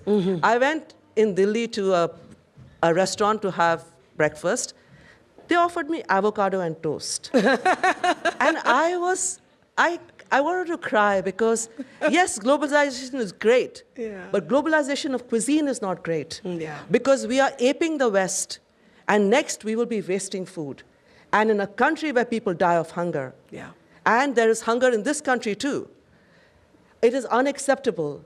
This desire to consume, the desire where you will spend a lot of money to have a 1-inch food on a 10-inch plate with puff and poof and something else, and a little bit of some edible, and truffle and everything. Truffle and everything, and gold leaf. If I wanted to eat this kind of, little ghas poos, I'd go to the field and graze. I am not going to go and pay a lot of money. We've kind of lost the plot. And I am absolutely unafraid to link politics to food. But can I ask you something? You spoke about the avo toast that was offered to you in India. But even Indian restaurants that one goes to when one is outside India, and now increasingly even within India, they too, in this name of fusion, have completely lost the authenticity of Indian flavor. See, the world is big enough for everybody. If you want to, do some weird twist on stuff, you live with your conscience, okay? I'm not going to judge you. But the whole point is, I think that, especially in India, I'm noticing the great desire to every restaurant is some Peruvian, some twist, art twist on this, art twist on that. And what hurts me very strongly is this tapa-style Indian food. And I said this before, that my grandmother's dead will shake in her grave. Because where is our food without, okay, I'm from Bengal, so, without rice or without roti. The idea that you have tapa style, it is so alien to our concept, where even the poorest of person will give you everything they have in their house, but they will not let you go empty-handed. You go to an Indian wedding, I know your hand up there in a Bengali wedding, it means nothing. They will put the luchi and the kosha mangsho on top of your hand. But this idea that you will, in abundance and generosity, this is what is in our DNA. Yeah. And we have reduced it to this whole idea of 1-inch food. We are doing all this fusion food. I think it's lack of confidence. But some people may have heard, especially if those who are in England, I've always taken on this whole idea of racism. Yeah. In Asia, Japanese and Korean food is seen as sophisticated and elevated. You go back to Mohenjo-daro and Harappa, there's a pot there with masala. They had cooked aubergine in it. We are an ancient civilization. For us, food was about medicine. We healed. We used spices to heal. We ate with the seasons. We celebrated festivals based on what was available then. We are the land of harvest festivals. But today, we are nothing. We have become, we're aping other cuisines. We're trying to be other things. And we have allowed, especially in the West, I own a restaurant. Mashallah, it's now going to be 10 years. So I've done an all-female restaurant in London. We've been very successful. I'm in the Michelin Guide, all of that. But because I've been unafraid, I've always challenged this whole idea that why should I try to absorb things from other cuisines? You honor and respect who I am, in my brown skin, in my accented name. I think one of the things you said was, if you take my food, you've got to take the rest of me. Yes, because the food, our food, you go now to any supermarket, you go everywhere. And there's always this talk that, the national dishes, chicken butter masala, chicken tikka masala. Have you ever eaten that? Chicken tikka masala, Chicken it's tikka called. masala. I've had it. It's like, tandoori chicken with tomato sauce. But it's like that. But it's true. But the whole point is, the easiest thing to take of our culture is our food. Appropriation of our food is a problem. Yeah. The fact that, I will not name them, although I've named them in an article. Okay. And because I'm a lawyer, that's a great thing. I can take on everybody, and everyone says, are you sure you won't get sued? Sue me, I'll take you to court. We are not lawyers, don't get us sued. Yeah, no. I know that. But someone came up with a biryani wrap, which had no rice, and it was, don't use our words. Don't take our food. Yeah. Because if you do not accept us, and I will be political, and I hope you don't get into shit. The recent race riots and what has happened in parts of this country, the agenda of the Reform Party, this anti-Indian, anti-immigrant feeling, don't eat our food then. This is... It does... And I'm an Indian restaurant, and I always tell people, you have to come here with a respect for my ancestors, for the land I come from. I have been away 35 years, but my roots go across oceans to India. And I am nourished by all of that. So I don't want to be accepted. I've always said hospitality, which is, my profession now, is an all-white male Mayfair club where women can turn up. I don't want to be in that club. I will be the heckler. Because silence of women in hospitality has to do with their fear of losing privilege. Yeah. But I need to see myself in the mirror and not be ashamed. I'm Rajput. We come for a backbone that is really tough. We don't bend down to this kind of thing that you keep quiet, we will give you privilege.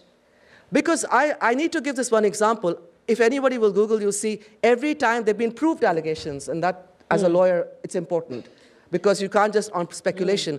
But where an allegation has been proved of racism, of misogyny, of violence against women in kitchens, not a single female Michelin star chef has spoken up. Not a single powerful woman in hospitality. Those you see on television speak up. Yeah. How is it that they say nothing? And it's well known. Heston Blumenthal, Gordon Ramsay. You've taken them all on. Yeah, and Claude Bosi, who's a superstar, in a conference said, when someone said, what about Asma? He said, let her come to a real kitchen and cook. As if I'm playing, we have a word in Calcutta, it's called doodh bhat. Where you can't be den. If they catch you, you can't be den. You're the baby who's running around. The fact that he thought it was okay. To I say wrote, that. I wrote a whole full-page saw article that. after that. I saw that. That, how is it that we are so disunited? That we have not been able to fight this system. It's really sad. But you know what? Your incredible restaurant, your achievements speak for themselves. I want to ask you towards the end to talk about that time when King Charles, he was in your restaurant and he was helping you pack. They were helping you pack biryani. Yes. Can you tell our audience that story? So I think we have the pictures coming up as well. I met the king because I work with a lot of UN agencies on hunger and food, starvation. I work with refugees. So the king, that's the picture where the king had invited me together with some more humanitarian workers. I chose not to go to see the king, and I swapped my place with a refugee restaurateur. So he walked up to me and said, "You didn't want to meet me?" And I was like, no, because there was a separate reception, and then there was the Aam Janta. I was in the Aam Janta. But he asked to go to me. And I said, yes, I have a restaurant. He knew the whole story. That it was my neighboring restaurant, but he was a refugee. And I wanted him to meet the king. And I thought, I'll never meet the king, but it doesn't matter. But he's a refugee. He should meet the king. So he told me, I know about your restaurant, but I believe it's very hard to get in. So I just was walking past. I said, you're the king of England. If you want to come to my restaurant, you can. And a few months later, there he said, I want to come. And he was packing biryani for himself. But what I chose to do was to invite, instead of high-flying people and stars, I invited 3 refugee families. He was packing their biryani. And he was wonderful because I know that the security didn't want him to come into the kitchen. My kitchen is this narrow. And he said, oh, I've heard Asma criticize men, male chefs so much. How bad am I going to look standing outside? I insist on going to the restaurant, inside the kitchen. And he was wonderful. And and then the next day I went to Windsor and I stayed the night there. And that was. And did they give you a good meal? Well, that was a big thing. The king has a crazy sense of humor because I was really nervous because I knew the first thing he's going to ask me, how's the food? And I was opposite him. So I was practicing, what will I say? How will I do it? He was very chilled out and, first of all, my husband who stays away from everything of my life, he was also invited to the palace. I forced him to go. I said, you have to stay the night. The king has called you. So he went in, walked up to my husband and said, you must be so proud of your wife and everything. Later on, Mushtaq said, why did you ask him to say this? I said, I didn't. The king came and told me, did I do well? I said, oh my God. My husband saw through this whole thing. So he was so sweet. But he asked me, did you like the food? And I read in the whole menu that the carrots and the potatoes were grown in the king's garden. So I said, let me praise that. I'm Indian, you know how to do these things. Huh? You do kind of maska mari of the right thing. So I told the king, I said, oh, the carrots and the potatoes very good. He said, call the chef, she hated the food. But that was like, I was so embarrassed. And then the chef came, he told me, don't worry, he does this to everybody. He always likes to embarrass when anyone who's a chef comes. Asma, I don't know how many of you have been following. Apart from her food, you've got to follow her books. I have a last question for you, and then we've got to call someone brilliant on stage to award you. To all the women out there who have thought on a given day that they can't make it, what would you say? The only person who can defeat you is yourself. That is so important. I hit every hurdle. I didn't get funding.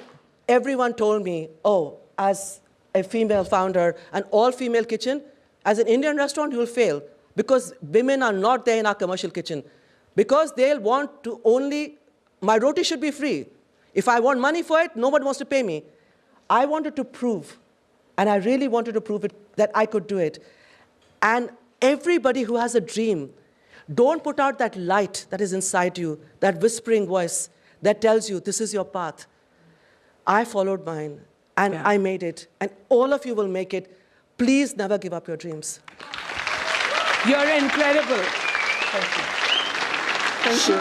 She's incredible. And now I want to call on stage to do the honors to present Asma Khan, our Global Changemaker Award, somebody who is our grand finale, and I know so many of you have been waiting for her. She is so talented and so comfortable in her own skin and so brilliant. Please put your hands together for the amazing Shefali Shah. Let's show her some love. Finally. May I please have the award for Asma on stage? Shefali, can I ask you to do the honors, please? And if you haven't eaten at Asma's restaurant, you need to go there right now. Okay. Asma, would you want to say anything to Shefali? Whenever anyone has asked me to make a story on my life, I've always said I want Shefali to play the role. Because Oh my God. Because you get it. Every role you play, you're from the East and you're from the West. And I am more from the East than from the West, but I think you're fabulous and you're so inspiring. Thank you. So much. Thank you. Thank you. Thank you. Are you taking? Thank you. Thank you. Thank you. Thank you. Thank you. Come, Shefali. And now that, it's okay. It's okay. This is a finale worth waiting for. And Shefali, sorry, I know we've kept you waiting a bit. So can we please welcome her and tell her how excited we are to have you with us. But this is the thing. Asma wants you to play her. And so many other women would also look to you to tell the story of their lives, because you've been telling not just your own story, but the stories for so many of us. So thank you for everything that you do. Thank you, and it's a complete honor to be here. And it's an honor to have you with us. You are our finale. You are, somebody that so many people have been saying, we're dying to hear her. And, she's the person we've come here to watch and listen to. You're just too kind. No, just I too really, kind. really mean it. It hasn't been easy for you. And you have spoken about how at moments your self-esteem would get shattered. You'd keep wondering whether there was something that was missing in you. And how till OTT and Delhi Crime happened and changed the game of life for you, you were sitting there wondering whether you were destined to play the mother of an actor who was actually older than you. I'm talking, of course, about Akshay Kumar, right? So how tough has it been to get here? Honestly, Barkha, now when I'm asked and they, how tough has it been, I look back, or probably I'm at that place where I can look back and I say, okay, it was a part of my job. Some get it easy, some don't, most don't. And whoever said that whatever you choose to do, which you love, is going to be easy. Yeah. And maybe because I love it so much, I feel it's all been worth it. But having said that, sadly, like in our society, in films too, you're unfortunately recognized by the relationships that you have. So when a producer or director would come up to me and say, we would like you to be a part of the film, and I would be like, okay, what is the role? And they'd be XYZ's mother, or, LMNOPQ's wife, or something. LMNOPQ. Yeah. And I would be like, no, that is the relationship she has. Yeah. What is the character? The character. Who is she? Yeah. And they didn't really have an answer to that. And I was like, okay. When I did Waqt, which is a burden I carried for a very long time. And your husband was the director of the film? Okay. To just make things clear, he told me, don't do it. Yeah, he had said, do not do this film. Yeah. But I was like, no, I'm an actor. I love this and all that stuff. Also, the point of being an actor, the point of being an actor is that you play parts that's not you inherently, right? And age is a part of it. I would be a sofa for all I care if I could, fit a part or love it so much. But, so that is exactly what, it was really very simple. I said, I'm an actor. I have to play something that I'm not. Great. And I'd loved the play that I had seen. I wanted to work with two of my favorite men, Mr. Bachchan and Vipul.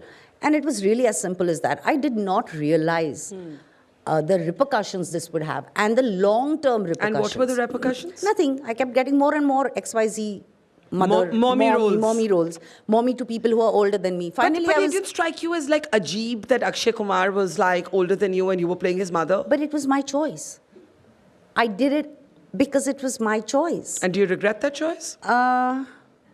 There's no point thinking about it. Shefali thought it was right at that age. Sure. She did it. But then you got put into this box. Yeah. Then I got put into the box. Also, now you're seeing those parts for women who belong to every age group. Yeah. Earlier, heroines were between 16 to 20. That was the shelf life. Yeah. After that, they didn't know what to do with women. So they had to put them in these relationships around the central character, which was obviously a male. So that was kind of, I didn't have an option but to accept it. Because the alternative would be no work. Would be no work. And I was like, acha, haan, theek hai, ho gaya. Also, I move on pretty fast. In terms of, acha, haan, ye ho gaya. Also, I feel ki, kitna ek pakad ke roge yaar. Zindagi bhar thodi na, you'll keep cribbing about one thing that happened. And that's exactly how I moved on. I chose the parts I wanted to do. That's why there was very little work. Because every part that comes to you isn't something that's going to be like, oh my God, I have to do this. Yeah. I went into a real low because I was like, the first thought was, obviously I'm not that good enough. And that's why I'm not getting these parts. But I also realized that there weren't stories being told about women who were our age. You just had to be young, pretty, slim, and probably be able to deal with the cold and dance in a chiffon sari, which I was pretty ill-equipped to doing. So there was that long patch where I had nothing. And when you say you were low, like how bad was it? Very bad. I mean, imagine, very bad. How would it play out for you in your life? So it's, it doesn't necessarily have to have a physical representation. No, I understand. That's why I'm asking. It's just about how you see yourself. How you see yourself. And I was like, okay, that's it. I probably picked the wrong field. And how am I even worth? What do I do? How is it even worth anything? I was hearing one of your podcasts, and you said, in a very casual, throwaway way, and I wished so much for you that you didn't have to think or feel that. I'm not conventionally pretty. And then you went on to say something. And that is, no woman should ever feel that. Or should even have a question like that. Exactly. Okay, fine, I'm not pretty, exactly, so what? Right? And we think you're brilliant and we love you, but it makes me sad that you went through that. Maybe if I didn't, I wouldn't know when I woke up to just being easy and saying, yeah, okay, I'm not conventionally beautiful, so what can I do? I mean, this is it. Somebody wants to say something. Who did I hear saying something? Go to the mic, go to the mic, go to the mic. There's a mic there. My dear, go to the mic. Oh, you are stunning, and I've done a lot of hard work in getting ready today. Trust me. So for anyone who didn't hear what she said, she got up and she said, I think you're stunning to Shefali, and I second that. Yes. Thank you. Thank you so much. Thank you. I remember, sorry, I'm cutting you, but I remember when I was in this whole no work situation, and I remember I was sitting and having dinner with my boys. They're 23 and 24 now. And I was like, I don't, and they said, Mom, you could work every single day of your life if you chose to. Yeah. You would make money. You would be a popular person in your own space. Hey, those are my children. Yeah, they are. And, but you're the one who says no.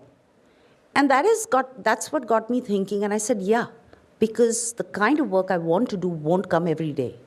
So either I pick up whatever, or I wait, and I wait. And the waiting has been long. In fact, my career has been more about waiting than actually working. It's abhi aayega, kind of a thing. So yeah, but I think OTT kind of really changed the game. Really changed the game. How do you feel about yourself today? Right now, I'm feeling very loved. That's good. That's what we want you to feel. I'm feeling very loved right now. That's how we want you to feel.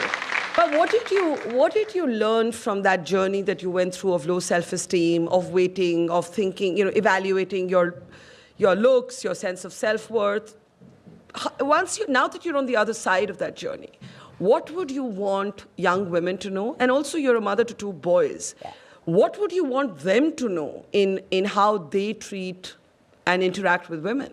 I would be lying if I said that I'm completely on the other side. You still have bad days? More than bad days, I have self-doubt all the time. Like what? Like when I walk into a room, I'm like, oh my God, people are judging me. For what? Or I don't know. Or I'm just not good enough. Or I've said this, I shouldn't have said this. There are these small things. And they may have absolutely no logic. But, well, at least I can own up to them. Yeah, and So I'm talk like, about yeah, them. okay, Yeah. this is who I am. Yeah. This is what I am. And maybe that's the vulnerability that helps me do what I do. Sure. You know, so a lot of time, not most of the times, I'm referred to as a very strong woman, and I'm so grateful for that. But I think our strength is our vulnerability. 100%. And to be able to talk about it is strong. Yeah, and if I didn't feel so strongly, why would I want to do anything about it? The fact is because I feel so deeply. And that's why I do what I do. I completely forgot the question you asked me. I was asking you about being a mom to 2 boys. Oh my God, it's really difficult. Trust me, it's difficult. Trust me, it's very difficult. But you're a mom to 2 boys who also loves your work. And I've heard you say, listen, this is my workspace. I love it. I'll be there for you in a crisis. But if you have to arrange your own khana, wash your own clothes, and I'm not there, so be it. So it's taken me pretty long to get here. You went through the guilty mom syndrome? I didn't go through the guilty mom. I was all out there, laying myself on the floor. No, how can I not be there? Yeah. But today I went through that guilty mom syndrome. Why? Okay? I saw something for my older one, and I was like, oh my God, this is so appropriate for him. And I was like, what is appropriate for the younger one? Because now I need to buy 2. Yeah. I can't take 1, Yeah. you know? Yeah. And that has nothing to do with him. It's completely to do with me. But the journey of being an unapologetic careerist, loving your work. You know, when I had the boys, I was very clear, I will have my babies and I will sit at home and I will raise them. I was very happy washing And why nappies. did you want to do that? Because I wanted to have babies. That is No, what I didn't say why did you want to have babies. No, Why I did you know. want to stop No, working? I know. What I'm saying is that I wanted it so badly. I wanted to be a part of everything that happened. And I do not regret it one bit. I would not change that, ever, ever.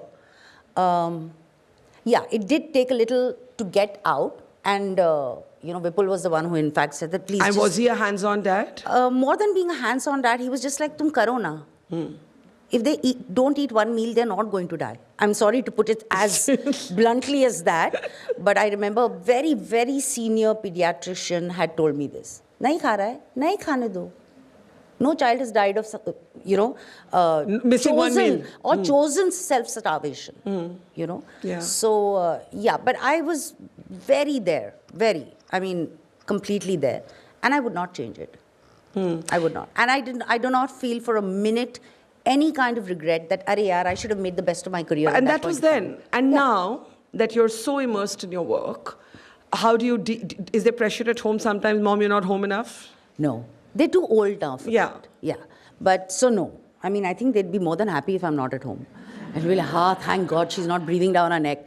But I remember when I did Delhi Crime 1, and I was at the Sundance Film Festival, the first international film festival that I would have ever gone to. And, you know, the first 2 episodes were going to screen, and it was just surreal for me. I still get goosebumps when I say this. And I'm sitting in the auditorium, and it's starting to go dark. And my son is incessantly calling me, like calling me and calling me every time I cut him. Finally, I picked up and said, what happened? Who died? And he was like, I want OTP. Are you serious? Dude. So this OTP story, it is. At a point of time, my name was saved as OTP in their phone. Or then my younger one changed it to, where are you? One was OTP, one was where are you? They have a good sense of humor. Oh, they do. But you know, you obviously love your husband and your kids, but you're not necessarily a blind fan of the institution of marriage. I've heard you talk enough about, and I've followed you enough to know that you always make the point that everybody does, that it's hard work. And I think one point you said, listen, if you need love, just keep dogs. Even if you don't need love, keep dogs. That's love true. will just walk into your room. Trust me when I say this. Why are you a marriage skeptic? I'm not a marriage skeptic. I'm just saying that it's a lot of hard work.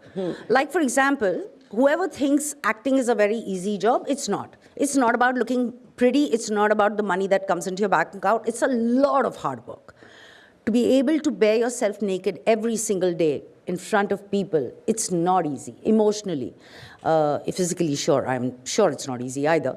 But, you know, so if you're not convinced about it completely, don't take up anything if you're not convinced about it.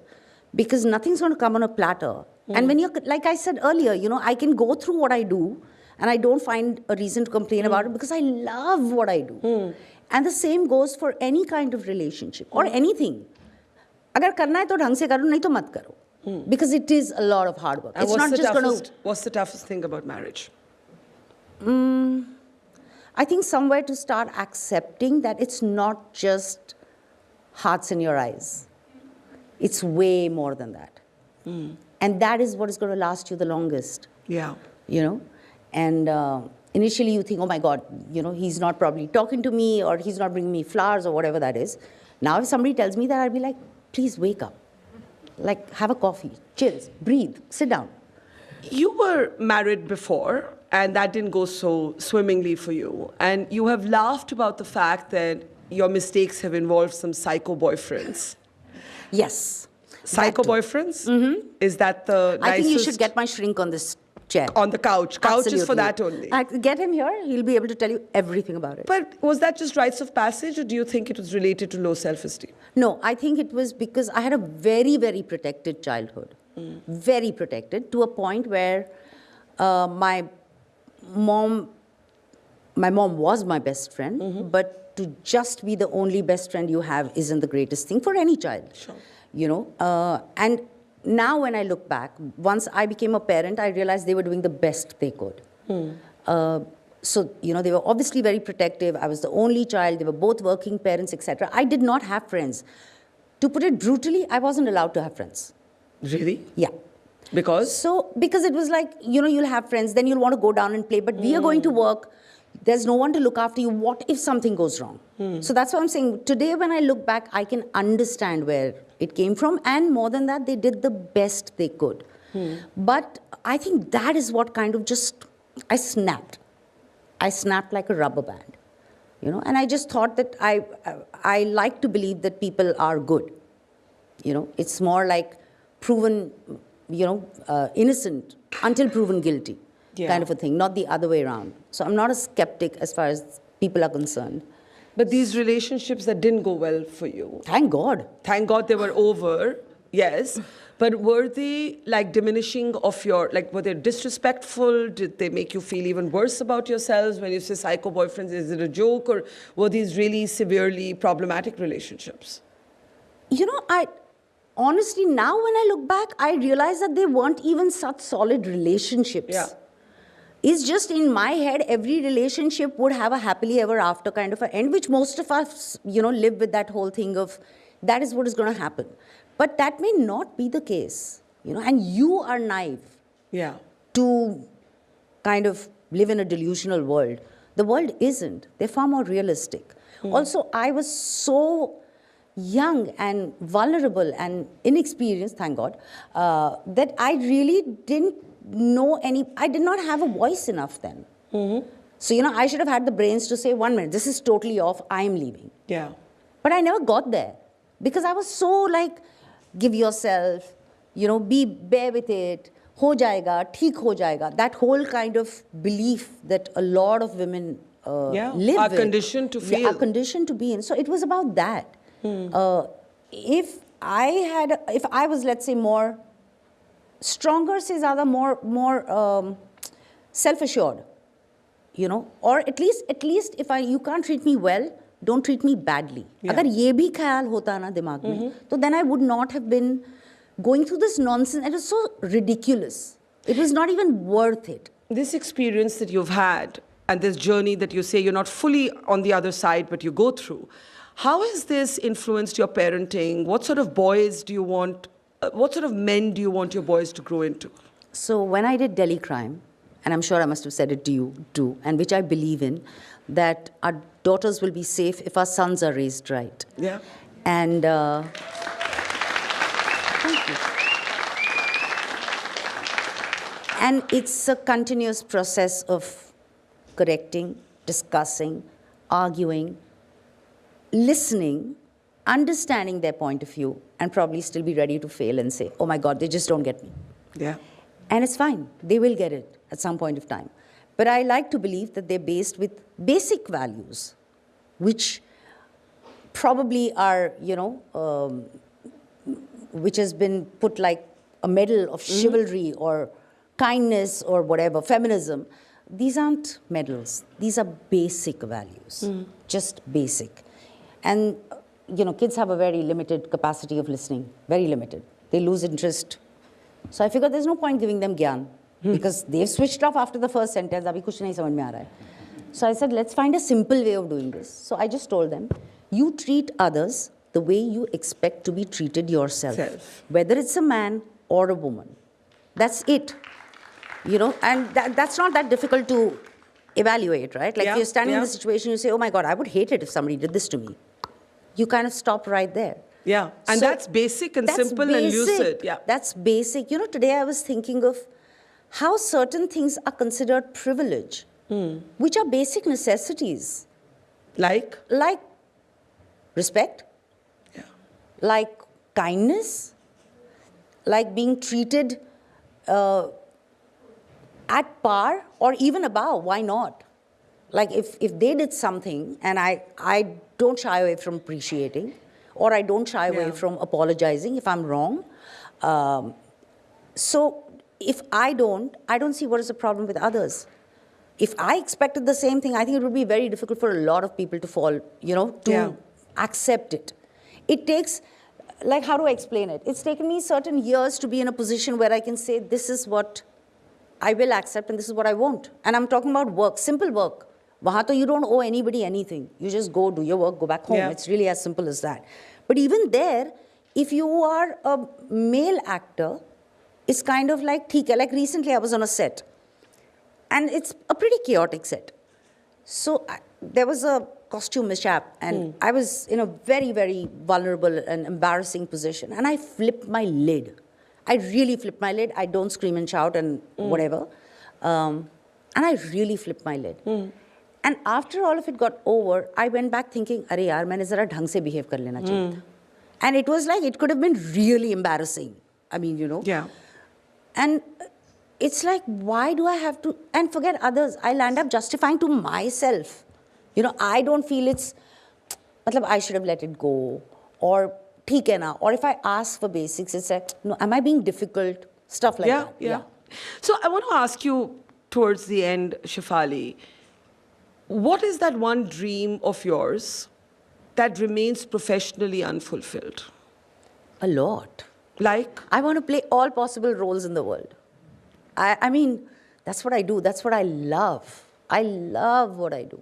And that's so lovely, right? Yeah, I never have to go to work. Because you're just enjoying yourself. I just enjoy it so much. And what has been the toughest part of getting here? To this point where you can say, I just love this, it isn't even like work.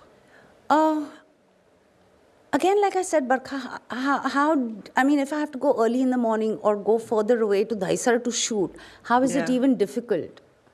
Yeah. That's what I woke up for. Like recently I heard someone say, "Arey, it's too far away, I can't go." I was like, dude, I don't remember ever telling my producer or director, don't keep in Daisar, I can't come. Correct. It's ridiculous. Yeah. So I don't find that a tough one. Because you love what you do, because it's about passion. Because I love what I do. I think what I found tough was waiting for the stuff where I could do it again and again and again. Well, may you never have to wait, because we don't want to wait too long to keep seeing you on screen. Just before we have a surprise at the end. I know everybody's been waiting for Shefali and has been such a wonderful audience. We have one little surprise that I want you to wait for. So if we can find Suparnika and get her on. Oh, wow. But I met her. She's so lovely. But we have a song for you in the audience. It's just for you in the audience. But before I call her on, something that today's Shefali would say to the 20-year-old Shefali. This too shall pass. And that is something you could say to everybody here.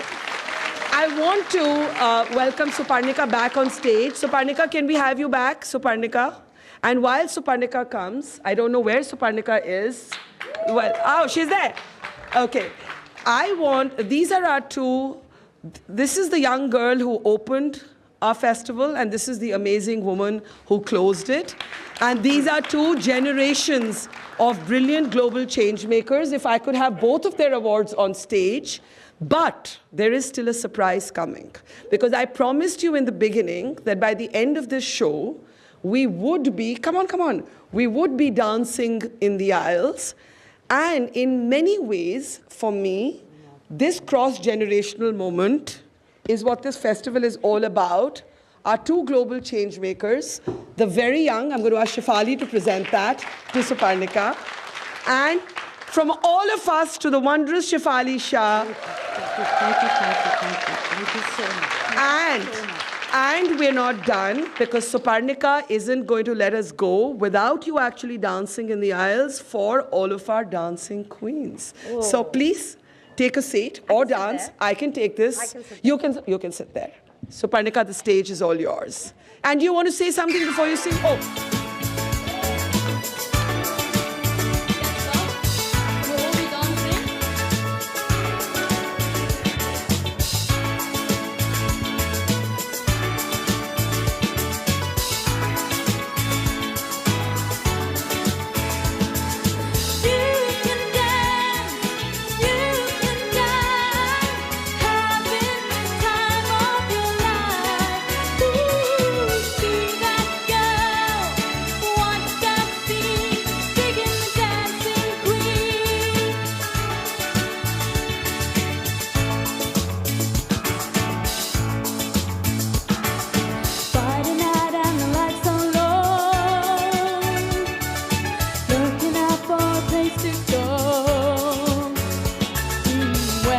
The right music, getting in the swing, we come to meet for kids.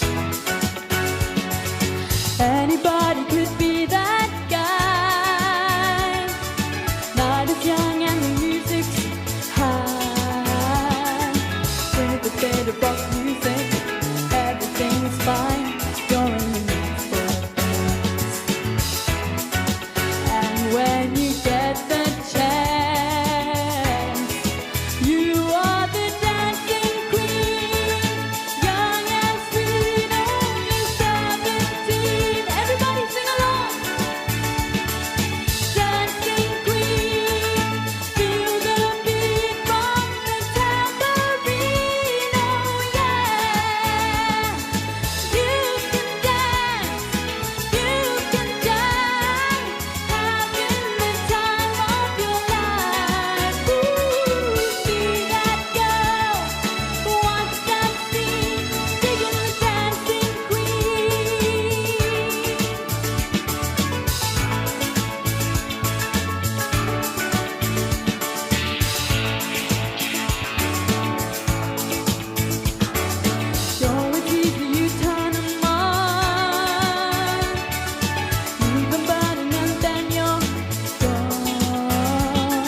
wonderful audience. See you next year. Thank you.